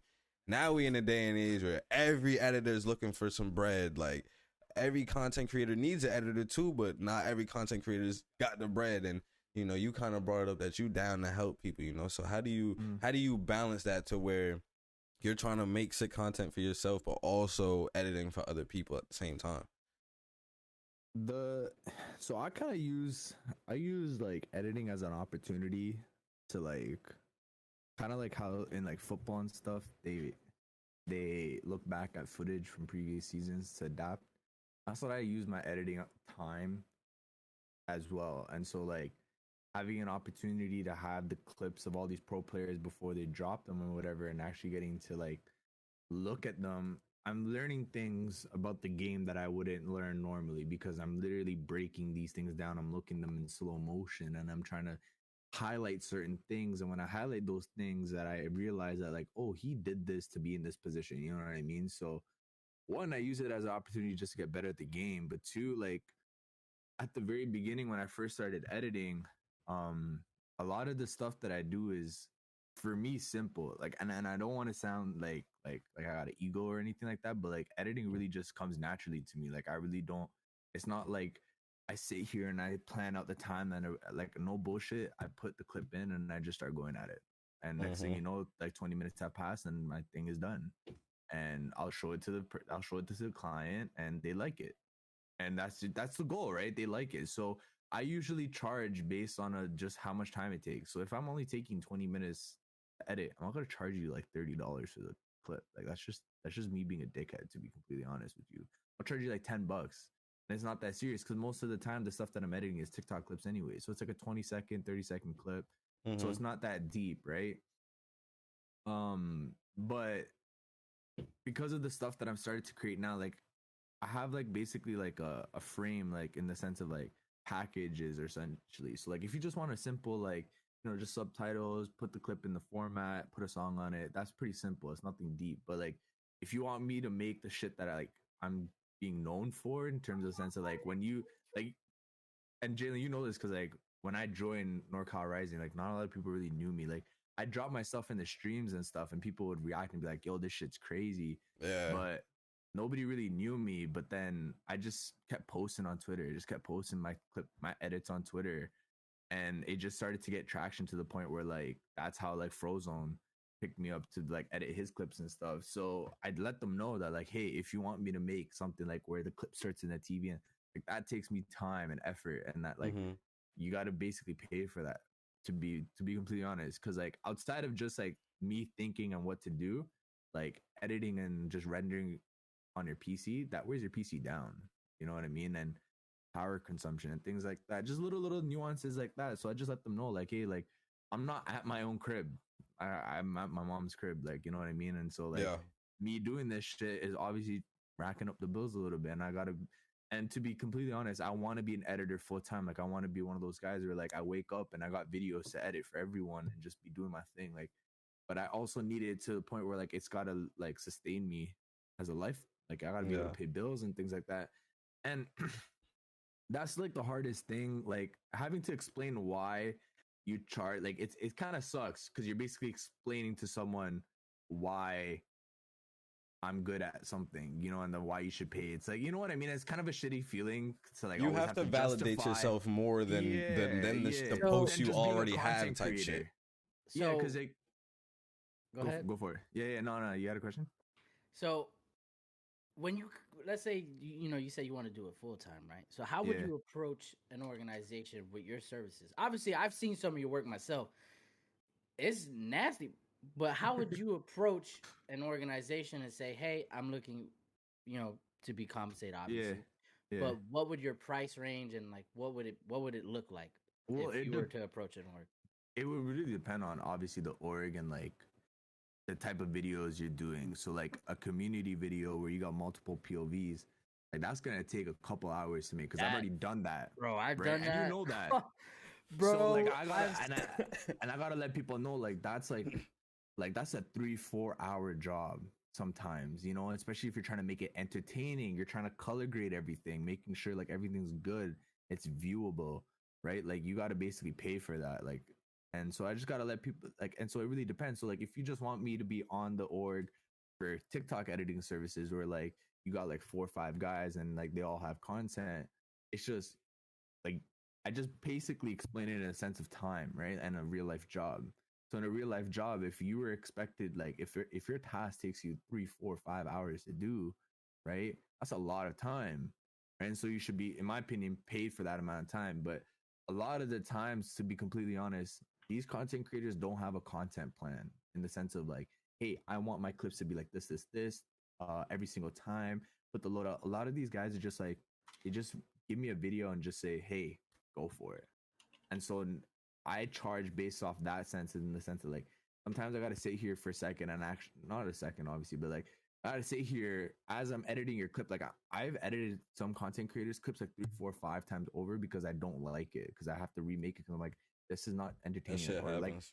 you know what I mean? And Yeah. so it really just depends on the workload. It's just workload based in sense of how long or how much work is it. Some orgs are understanding, and some orgs understand that like being an editor and sitting here and doing that stuff takes a lot of time. Some people don't, and I feel like that's just a reality of life no matter what you do. You know what I mean? Like some people are going to understand and actually pay you for the value that you offer, and some people are going to try to undermine you. And that's where, in my opinion, don't sell yourself short for a quick buck. You know what I mean? Like just to keep, you know, like actually keep pushing yourself towards people that you know are going to appreciate your value. So like I've shot my shot at a lot of content creators. There's been big content creators that have picked me up for their services and then literally just stop hitting me up. Like stop telling me to edit this and that. Just don't even let me know. Don't even let me know that like, hey, like I'm good. I don't like I had to go out of my way and be like, yo, so do you still want me to like edit or whatever? Like I've been like waiting for clips, and like I could have just had another client ready. Yeah. Word. Yeah. I don't That ever shit reach is- out to nobody. I don't do it at all. Like That if shit you is Yeah, I didn't never even thought about contact it like me, that. Don't ever because look I've up. gotten clients, Yeah. and they've came back and asked for another video, or like, hey, I put something in the drive, or, and if you don't contact me anymore, I'm not gonna go out of my way. You know what I'm saying? I'm Yeah. not that hungry to really work on that. You know what I'm saying? just, Like I have a for lot me, on my it's just, table. For me, like, well, that at that time, it's just because I had an IRL job, right? So like, I was just this summer, shit, like, yeah.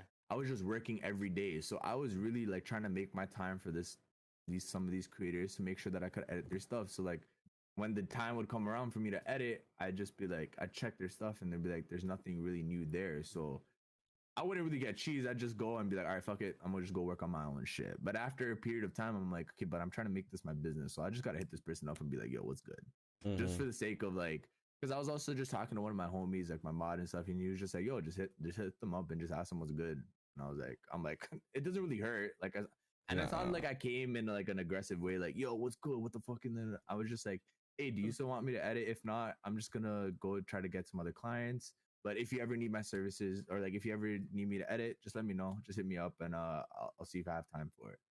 Just leave it open ended like that. Just chill, because I get it, yo. Sometimes it just slips. Sometimes it slips people's mind. You know what I mean? Some people like they might get a clip or whatever, and then they're moving on. But the people that I try to help on the most, to be for real, is like people that I know that are actually about this. Like, because there's some people that want to create, but they don't want to do the work, so they just want to like offload it in terms of everything. Yeah, so I know some motherfuckers like that. I had a motherfucker come to my chat, say, yo, can we make content create together? And I literally told him, I'm like, bro, I'm too busy. Like, even just being on NorCal Rising and stuff, like there's a lot of COD guys on there. I don't even have an opportunity to like, I played with Whojaylen maybe 1-2 times. Like I've been mad busy. Like I don't really get a chance to play with people. And so I let him know that the guy took me coming up against him in Warzone, took the wrong reaction and put it on top of him killing me. And I'm like, bro, are you that sad that I said no to you? Like, what That's the crazy. fuck? That's vindictive as fuck. Bro, Damn. and I said it in such a nice way, bro. I was like, yo, my fault. Like, I can't, bro. Like, I'm just really busy with like my stuff and whatever. And to be honest, like, I just solo grab my content, whatever, and this and that. And then he's like, and he just took it in such a bad way. So I fucking exposed him and I aired him out. I'm like, you're a bozo, bro. You're a bum. So like to that point, and like to sorry. to JJ's question, you know, like as well, like how do you? I mean, it seems like you want the label editor, but how do you end up? Because I'm thinking about Shooter time in the phase 1 situation, to where he's only really getting looked at as an editor. They don't really look at him as a content creator. So how do you go about that to where you want people to still know, like, nah, bro, like I make content at the end of the day? Or are you okay with being like, no, like I just want to be an editor and I'm using my content to get my editing out? For me, it's just, to be honest, like in terms of a sustainability aspect, I just see it as I can pursue content, and if it works, it'd be great, and it could, like, I could live the lifestyle off of it. but I still need a backup plan in terms of that sense. And it's like, okay, well, if there's going to be times where content is dry, i.e., end of Warzone, and if I just keep up my editing skills, I don't need to work on my content as much, and I can just, kind of just start working on keep editing, so that way it's not like a complete dead still, and I feel like, what the fuck am I doing, this and that. But the other aspect is that, like, I like being known for the fact that, like, I edit my own stuff. You know what I mean? Like, I like being known for that. And like Yeah.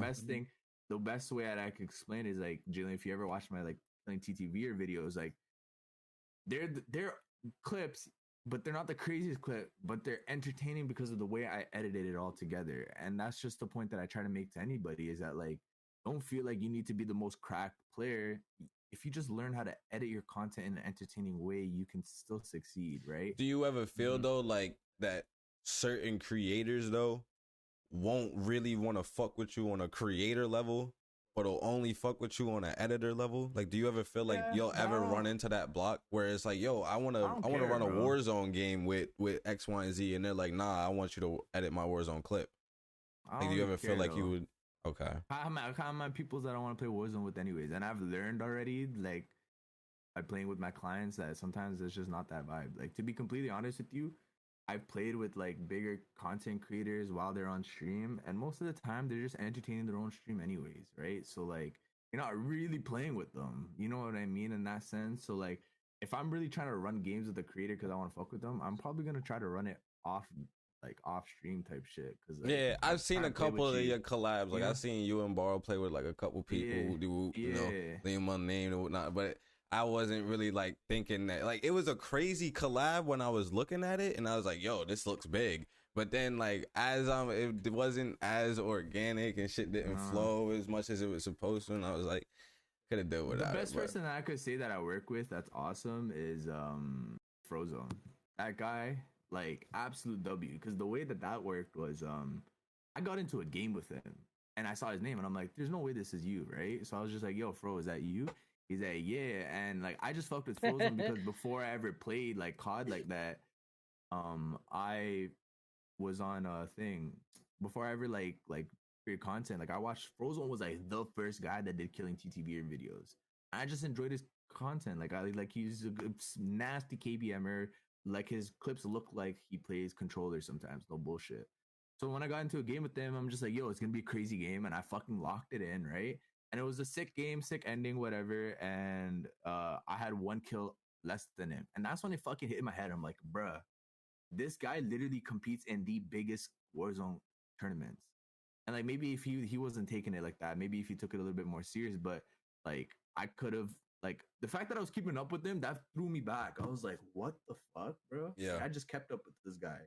And it was just all love. Like, I just told him, like, yo, GG's, it was mad sick playing with you. And it was just like a really chill time.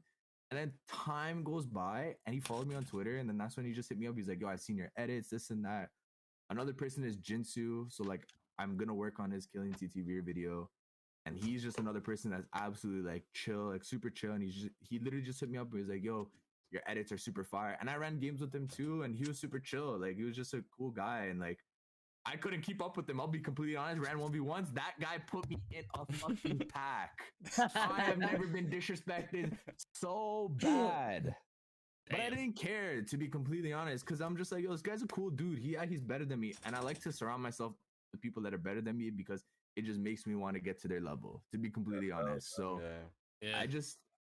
Yeah, that'd be that motivation, bro. I be playing in lobbies with Dino, just like, I am shit. Yeah, but like, you know what I mean? Like, you can look at everything in a really negative aspect, but I just don't. Like, for me, I feel like the best way that I can market myself is I'm just a jack of all trades. You need someone that's competitive and wants to play like at a competitive level with you, I can do that. You need someone that can edit and actually make you entertaining content, I can do that.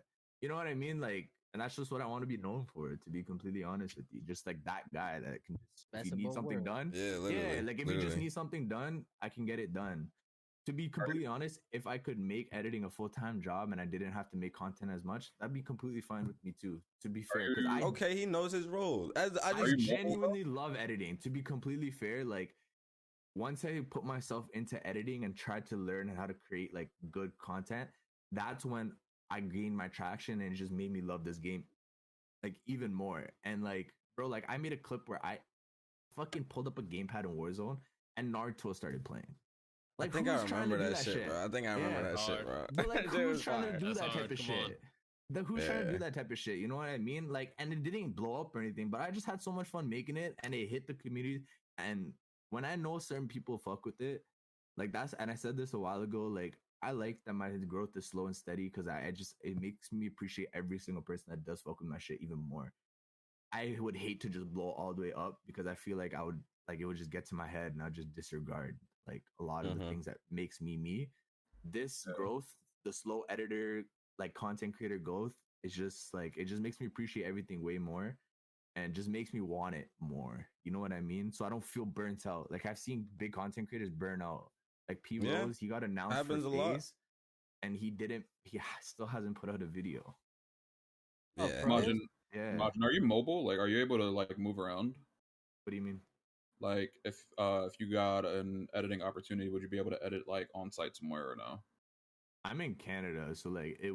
I Okay. mean, I would be open to the idea, to be completely honest, because I just I'm sent you trying an to- application. I just sent you an application because 100 Thieves are hiring editors as well. So check your Discord. ooh, And, I'm gonna look peep into that for because to be completely honest, like one of the it's biggest hot, things one of the biggest things I'm struggling with right now is that like my mom doesn't believe that I could like sustain our family with this type of shit. Like she doesn't think that I could. Oh, you definitely can. With that And 100 I Thieves tried position, to- Joe ass might be able to, my boy. And I tried to explain it to her, right? And I'm just like, baby, fly. yeah. And I tried to explain it to her, and it's literally something like because it fucks with my mental because it feels like she doesn't believe like it's one of those things like she doesn't really completely understand, and I understand that too. But like I just wish that she just had the faith to like be like, yo, like you could probably do it. Just let me just. It's a allow him. parent thing, though. You Yeah, gotta it's- understand. yeah, It's a parent, heavily.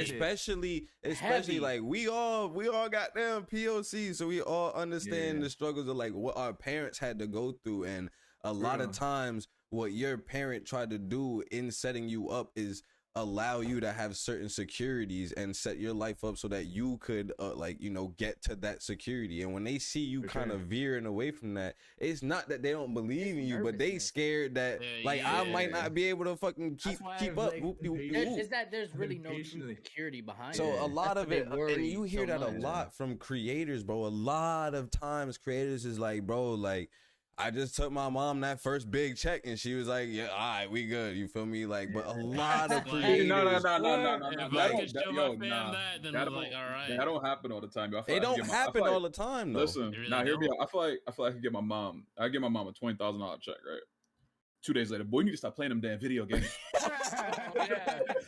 Those real things that like because she's seeing all these things on like in terms of school shootings and stuff. She genuinely thinks that I'm gonna go do one of those things, and I'm like, bro, where is a gun in my room? Bro, I don't nah, know, that's like- crazy. That's crazy. Like, That's but wild. that's just because she's in, It's a like, different conditioning, old- bro. yeah, Like it's yeah. so different cultures, But all this shit, like everything that's that we see why- on social media, is shit crazy, you know. But like, But that's why I really wanted to dip myself in terms of like the editing side, because like even if content creation doesn't work, if I build myself enough of a platform in terms of editing that I can fall back on, like there's always gonna be stuff that needs to be edited. Always. Always, always, always. This is just the reality of what we live. In terms of if I could build a career just off of YouTube editing and stuff like that and build enough of a platform off that, and if let's say for whatever reason YouTube does fall off, I would still have a platform and be like, this is what I've done and this is the number that I pulled, and I could easily go to a company or something and be like, offer my services in terms of commercials or like trailers and things like that. Like Yeah, it's all intertwinable, to be completely honest. So that's why it kind of just clicked with me at a certain point that like content creation is competitive, editing is like if you have a certain style and people fuck with that style, like it's not as crazy competitive because there's so many fucking creators out there. Like there's so many creators out there that you can make a living off of in terms of like offering your services, you know? Even if it's not the creator route, there's still a lot of opportunity out there. Like with Amazon, for example. Yeah, we pay this dude like $65,000 a year just to fucking make slideshows. Like, who doesn't know how to make slideshows? Like, no experience needed. See? Like You're hiring or? They always hiring people. Yeah, but like that's just like I just because I'm 23, like I just turned 23, so I'm still young, but I still got a lot of like I really need to like I have a certain amount of time in terms of like really making this a reality before it comes to the realization of like drop it or like to move on type shit. You know what I mean? Like I don't really got a lot of time. Now you got. I got kids. My Look, mom, mom's trying to get me married, bro. So I'm just that nigga got kids, right? Yeah, I got kids. Look, I'm kids? Oh, 26 years old. I got 3 kids, and I'm married, and I'm still able to do this. It's all about learning how to balance and learning how to work. So one of the biggest things is that like I would change my IRL work schedule so that I have a little bit more time in the week to actually work on bigger content creator stuff, because a lot of these bigger content creators, like they're actually down to like put me on, in the sense of like I've talked to them and they're like, yeah, like if you're live or whatever and we're live, like we'll drop you a raid and this and that, because it's not that big of a deal for them, you know what I mean, in terms of like they're already ending their stream and stuff like that. And I asked them like, hey, is it cool if you credit me in this inside? And it's not that big of a deal. And at the end of the day, like I would just have like a different name in the community, and I don't mind that, because now like when I play Warzone, motherfuckers are recognizing me in lobbies and shit. Just like, and that's crazy to me. It's fire. That's what's up. That was crazy to me. So it's just like, and in terms of what Impact was saying, bro, like I want to be competitive, bro. Like I know I can be good at this game. I know I can. So it just doesn't make sense for me not to try to create content. If I'm gonna play this game, just try to make a video, and it's working so far. It's just I kind of started it in a dead period of Warzone, to be completely honest. I 100% understand, bro. I started playing Rebirth. Bro, I started playing Rebirth in like February. Yeah, like, same. Like that's when I started to get good. No, so, that's when I started, nigga. I was that's when niggas started, like, bro. That's when niggas started, bro. I didn't even get good until like June. Yeah, like keep it a stack. It was a minute, bro. It was so many games where niggas was averaging like, under 10 kills, bro. Like, just I already knew what it was gonna be though. Like I knew, like, listen, I'm coming into Warzone dumb late. I just want to get to a point where I know I could keep up with like an above average player. So like my PR like 27 now. Like you feel me? Like I've been hitting clips. Like I'm like, all right, I can learn a game. Like you feel me? Like it doesn't matter what game it is. It's COD. Like you put it in front of me, I can learn it. So like I know how to make content. Niggas know how to stream on every platform. Like we all know it's time to get it rolling. You know, aside from these, you know, connections that happen, you know, a few of them happen naturally here today. But like aside from connections, which really is a large piece of it, you know, what are some of the keys that people need to look for in terms of growing an audience and gaining an audience? And like, you know, what type of challenges have y'all faced in terms of gaining an audience for the sake of, you know, your own brand? I think it's all about surrounding yourself with good people that will provide the same vibe that you provide to your community yourself. So like, I fuck with everybody up in here in this VC. You know what I'm saying? Like we all give off that same energy. We'd all give off the same vibe. And I'd obviously, you know, hit y'all with raids, host, you know, like retweet your stuff. Like obviously I connect myself with people that I genuinely can connect with. So I've had an experience where I played with someone on a game that I've never enjoyed in my life, Valorant, right? I don't enjoy Valorant, but it was the connection that mattered, right? So I played the game. The connection was great. We vibed. I was playing like ass, but that's cool. You feel me? It's all about just making sure, again, that you surround yourself and that you open yourself up to the opportunities, even if it's a game you don't like or something you don't quite enjoy, but you obviously, you know, enjoy that vibe with the person. I think is really important. It really shouldn't matter other than that, because I don't know, I that's the only experience I've really had, was just running a game that I didn't quite enjoy, but the connection was still, you know, there. I agree with that, because like one of my homies, Rocco V, he's on Delirium. Like I ran games with him and we were just chilling out, and the lobbies are shit, bro. The lobbies are absolutely fucking shit. We were losing our shit, but I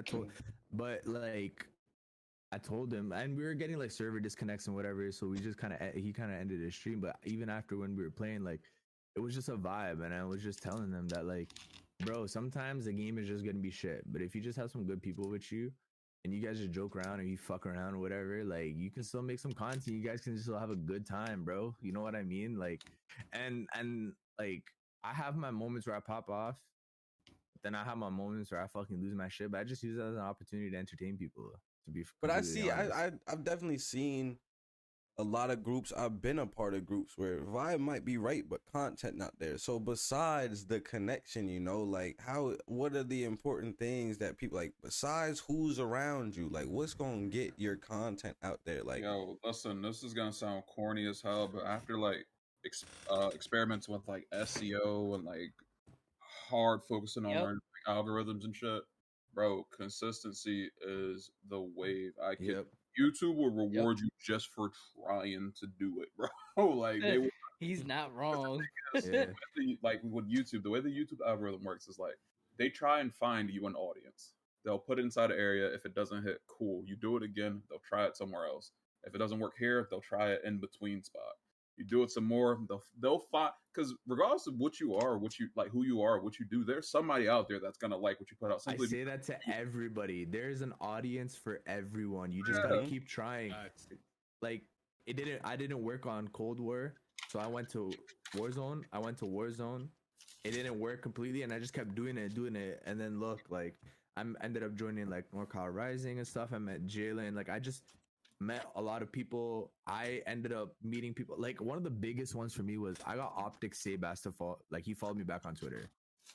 As someone that watched Optic from literally Black Ops 2 to now, to have someone from that organization follow me back on Twitter and be like, yo, your shit's fire. Like he's watched one of my clips on stream and he's like, yo, this shit's fire. Like this shit's sick.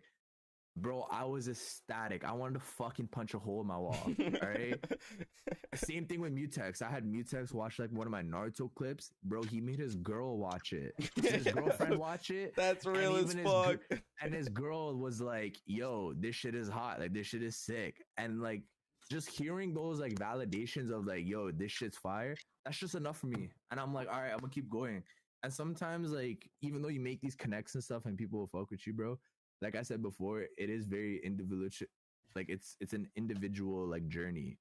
And like to what Stack says, as an individual, bro, you just got to stay consistent no matter what's happening around you in terms of the game, in terms of who you might be playing with, who you might not be playing with, this and that. You just got to continually stay consistent and just be I definitely would. Yo, I want to like hone in on that because give me a second. I straight up, bro, like I just did a 30-day YouTube challenge, and not for anybody else, but straight up to prove to myself that I could consistently upload on YouTube for a month. And I did it right, and I really it honed in another fact that quality is just as fucking important as consistency. You can consistently upload shit and not get no views. All right, but hear me out, right? Nah, listen, hear me out. It's all about that SEO though. Like if you're not titling and tagging your videos properly, whatever you're doing, it's not gonna hit. I drew this little chart, right? Listen, this is the little chart. Every single point, let's say every single point in between, like the little where the lines cross. Let's just say it's like a little dot there. YouTube will try your video in every single one of these areas, but you have to upload. This is 1, 2, 3, 4, 5. If for it to try this entire line, like you have to have 5 uploads. Like you have to try. And maybe it doesn't, like maybe your content doesn't fall here, but it falls like in between somewhere around here. You won't know if you're not uploading that many videos. Like that's a fact. YouTube cannot find you an audience if you're not uploading. And to be SEO honest, is very important because that's what definitely is. I was on that shit. Y'all got the SEO secret sauce? I do.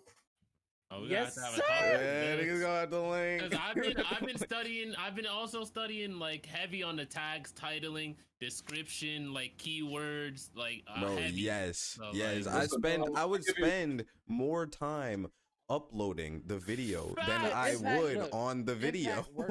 I don't know on Call of Duty content. Well, I wasn't So editing no motherfucking videos. I mean, right? That's where I was saying, like, that. Yeah, like Impact has a niche. He already knows what kind of content he's making, and he has one specific kind of content that he's making. All he needs is that secret sauce, the SEO, you know, the stuff that's gonna work to actually put him out there. You know what's fucked up? What's crazy about that is that I have a second channel that actually a lot of people don't know about, where I just upload like reaction videos. Yeah, your and reaction GTA videos. Yeah, I saw that. They thousands. They do amazing. And I don't even try. That's your niche, but that's your niche for that channel. Reactions. Everybody loves reactions. If I could get that kind of traction on the COD, nigga, but I need to the daily uploads when MW2 come out. It's gonna go crazy. Yeah, bro. I Nah, promise. I'm That's why I already took on some that. time off because like my plan is basically like Sunday going into Monday morning. I'm just gonna spend all that time editing my client stuff and then just play and edit so that I can have like some shorts up, some YouTube videos up and stuff like that, and just get consistent and just hopefully have enough of an income coming in so that I could at least pay for a thumbnail artist. Cause I don't gotta worry about editing. Thumbnails are the biggest problem for me, to be completely honest. I can't be asked to do Photoshop and stuff like that. If somebody comes out with like a render pack, but other than that's one of the biggest tips I Hey, give. look, Majiinnj, if you get Photoshop, I have so many packs. I have so much stuff from Photoshop. I have bro. Photoshop. I can throw you. I have just say, Photoshop bro, too. I'll Yeah, go through a Photoshop. crash course with you, bro, and you can finish a thumbnail within like. All right, 5 to later, 10 guys. minutes, dog. Pull me over, Baka. Alright, guys, that's the end of the video. We got a lot of stuff to talk about here today.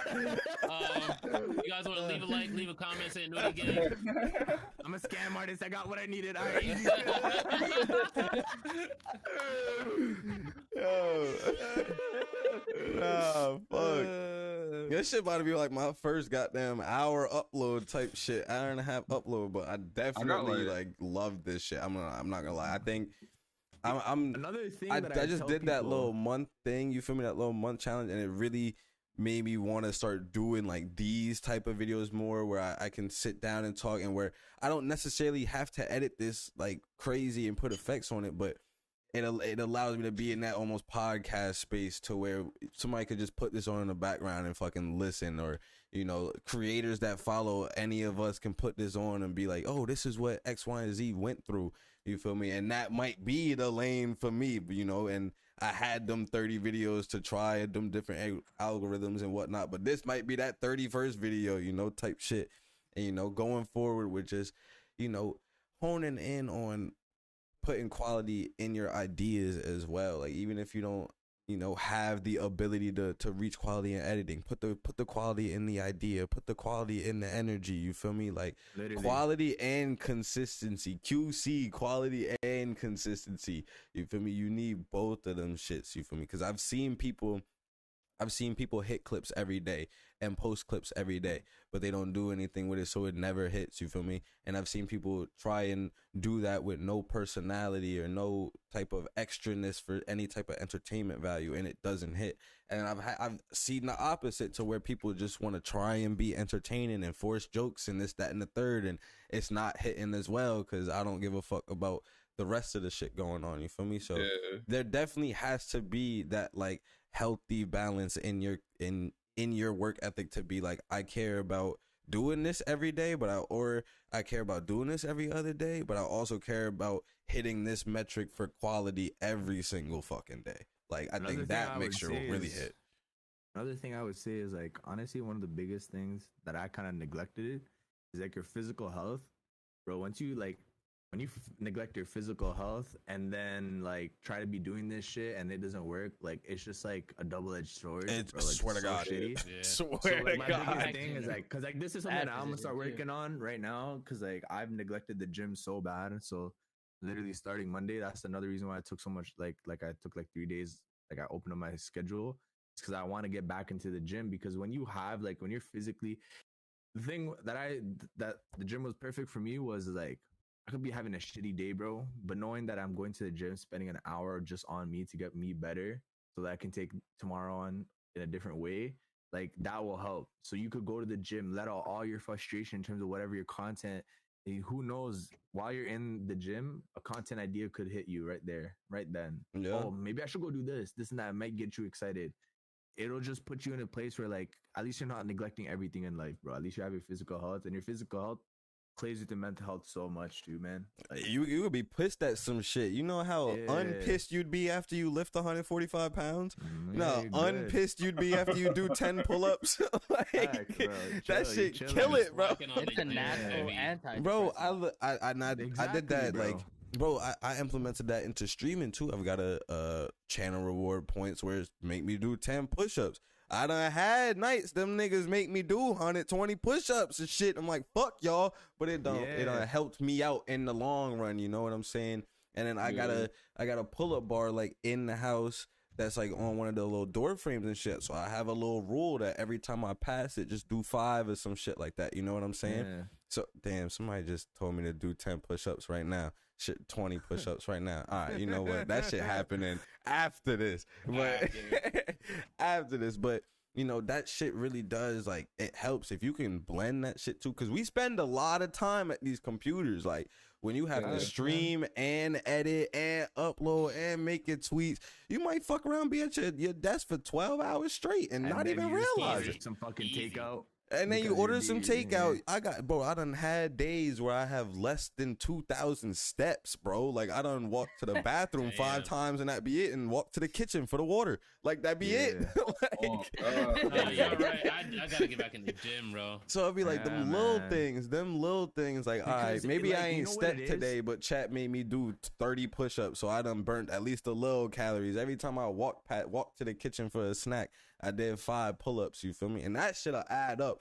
That was one thing that I really, you know, kind of adopted in my life when I did the math in my head. I was like, if I do 10 push-ups a day, just 10 a day for a year, that's goddamn 3,000 push-ups, 3,600 push-ups in a year. Most niggas won't say they did 3,600 push-ups in a year, but you will see that. So then I'm like, all right, fuck, I do 10 a day because I ain't really feel like working out, but I did my little 10 or whatever. You know what? Then to tomorrow, I had a hella energy. I did 50. Now shit exponentially gaining. I done did 10,000 push-ups in a year off of just randomly doing some push-ups at time.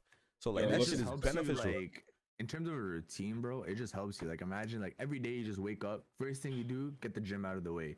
Come home. I'm not one of them niggas. I'm not one of them niggas. I'm just saying, I'm not one. My homie right now is like, yo, my homie was like, yo, you need to start hitting the gym at 5 a.m. I'm like, I'm not one of them niggas, bro. No, okay, I'm not saying that early. Like, from whatever moment you wake up, like, the first thing you do is you get the gym out of your way. You get the gym out of your way, then the rest of the day you just conquer, just having energy, just knowing that, like, yo, I started this day off good because I worked on myself. After that, you're just going to be a positive ass motherfucker, and you're just gonna have this positive outlook in terms of what you want to do, in terms of what you're gonna create. You know what I mean? That shit wasn't positive in boot camp, bro. I don't know. Niggas would wake up and run my ass, bro, and I was just done. Yeah, they had niggas yelling at you. You got motherfuckers yelling at you like up at 4 o'clock. Yeah, like, you know what I mean? Like, come on, bro. This is just you wake up. The fuck out of here, bro. It doesn't have to be anything serious. You know what I mean? You could just go get a chest day out of the way. You know, skip some rope, walk on the treadmill. I hit the gym. Walk outside. At night. Right before, like right when I went into the military, I was 6 foot. 197. My second year in the military, I was 6'1", 235, bro. I was going crazy in the gym. It's that third year, I was 5'11". I thought he was gonna change his weight or something. Oh, 5th year, I'm 6'2", 275. God damn, Ghost Recon ass nigga. Better than Kevin Durant, bro. I think I went into the army at like 120 pounds. I was 120. I was light, bro. I was small as hell. When I finished basic training, I came out of that motherfucker 150 pounds. Jeez. That's all MREs. That is not healthy. That shit was all MREs. I think I even posted a picture on Twitter too, bro. I was stocky as hell. Now, I want to hit y'all with something real quick. I gotta head out soon, but I got one suggestion. I got one offer, and I got like 4 success stories. My one suggestion, as far as content goes, I kind of want to trickle back to that really quickly. My one content, as far as suggestion goes, like with the YouTube, like make your title and thumbnails first. I know that sounds crazy. Make your title and thumbnails first. Like do that literally before you even come up. Do your title, thumbnail, and then come up with like what type of video you're about to make. That's my one suggestion. My one offer is if you guys need any help with like SEO and like titling your videos, if I'm free, I do work a lot. I'm busy. Hit me up. Like if you need help with like title, thumbnail, or not title, thumbnail suggestions. I can't make you thumbnails, but like tags and stuff like that, feel free to hit me up. My success stories. I don't know if you guys know Rich. Rich started back posting on YouTube recently. I helped him with his first YouTube short. That bitch hit 10K in an hour. Damn. 10K in an hour on YouTube. That's wild. Grave usually uploads. He uploads like he averages like 100, 200 viewers. I helped him title and thumbnail his. Well, I didn't help him with the thumbnail. He did thumbnail himself. Help him with like title and tags on his video. It hit like 1.5K. And that's like a really big jump. As far as my boy Vimp, I helped my boy Vimp with that same thing. His YouTube short hit like 5K in a couple hours. And with my boy Cardinal, I only help people usually with like one video and then like try and teach them how to do it. But with my boy, like a template vibes. Yeah, and there's nothing wrong with repeating it either. Shit work. Shit work. With my boy Cardinal, No, fix it. yeah, and then with my boy Cardinal, I helped him with like an HDR video back on Modern Warfare, and I think that hoes at like 10K too. I think it's somewhere around there. But what was I about to say? Yeah, just feel free to hit me up. Like I'm around. Whenever I'm around, I'll help you guys out. If you guys do need help. Yeah, big facts, bro. I want to say I appreciate you boys for fucking coming through and having the conversation. You know what I'm saying? I appreciate everybody for sharing their stories. I hope that, you feel me, the people watching this could end up, you know, really connecting with a lot of these stories, with a lot of free game that was just given, you know, a lot of insiderness to communities we've been a part of, you know. And this was really just to show people that, you know, the creator behind the camera is unexpectedly human as fuck. You feel me? They are just like you. They go through shit just like you. You I'm feel about me? to watch a Catalyst right now. Fuck you. The song has been playing in my head like this whole fucking time. I'm gonna go watch it right now. Oh that shit was so hard. I'm gonna go get me some food. First and one's shit. crazy. Facts, me too. But yeah, I appreciate you boys, man. You feel me? I got nothing but high hopes for everybody here. You feel me? I already know where y'all finna be. You feel me? MW2 dropping, niggas finna go crazy. Crazy. As long as I touch this slide cancel, I'm gonna go. I'm gonna Jay, know you. Don't get me, don't get me. I'm mad, bro. I ain't gonna hold you. I'm mad. I got enough clips for Taj, but my Elgato just don't work. I have so many clips. Bro, I'm not even capping. I got like 5 on times, 4. I was gonna start a daily uploading this week, and my PVR. It's day 3. My Elgato don't work, bro. I promise you, I can put on a 20 clip Taj. Better than the Sif Taj. John, put out a dual Taj. I got clips. He gotta get his clips. clips. He gotta get his clips. Wait, why don't you? Wait, do you have it on your system? You have it on your system, though, right? On the PS4, yeah. So, get a drive, bro. Get a drive and put them on the drive. That should look 8-bit, bro. No. The PS5 records nice. You on P4, right? Yeah, I'm on PS4. As an editor, I'm not touching my own clips, bro. I'm really not. Nah, bro. I've been streaming that shit in 720, 720, damn near 20 FPS, low ass bit rate, bro. Ain't shit I could do with this content from this week. Bro, I'm it's straight clipping for the stream. clips off the game, and then I had to download the PlayStation app on my phone, download it on my phone, put it on Google Drive so I could download it on my computer, and then put it in fucking Premiere to edit it. Like, damn, that nigga compressed this clip 6 times. Nigga, you can't say I'm not trying, bro. Crazy, bro. That shit look clearer than my shit, dude. The goddamn, this shit look clearer than my shit, bro.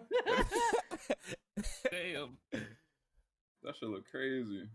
Nah, but if he does put it on the drive, it may really like compress that shit. It'd be some compression shit, but it's compressed I've seen 4 it times work before where that. people have connected their drive to it or whatever and just uploaded it to their PC. And hey man, any resources y'all motherfuckers got, you better fucking use them.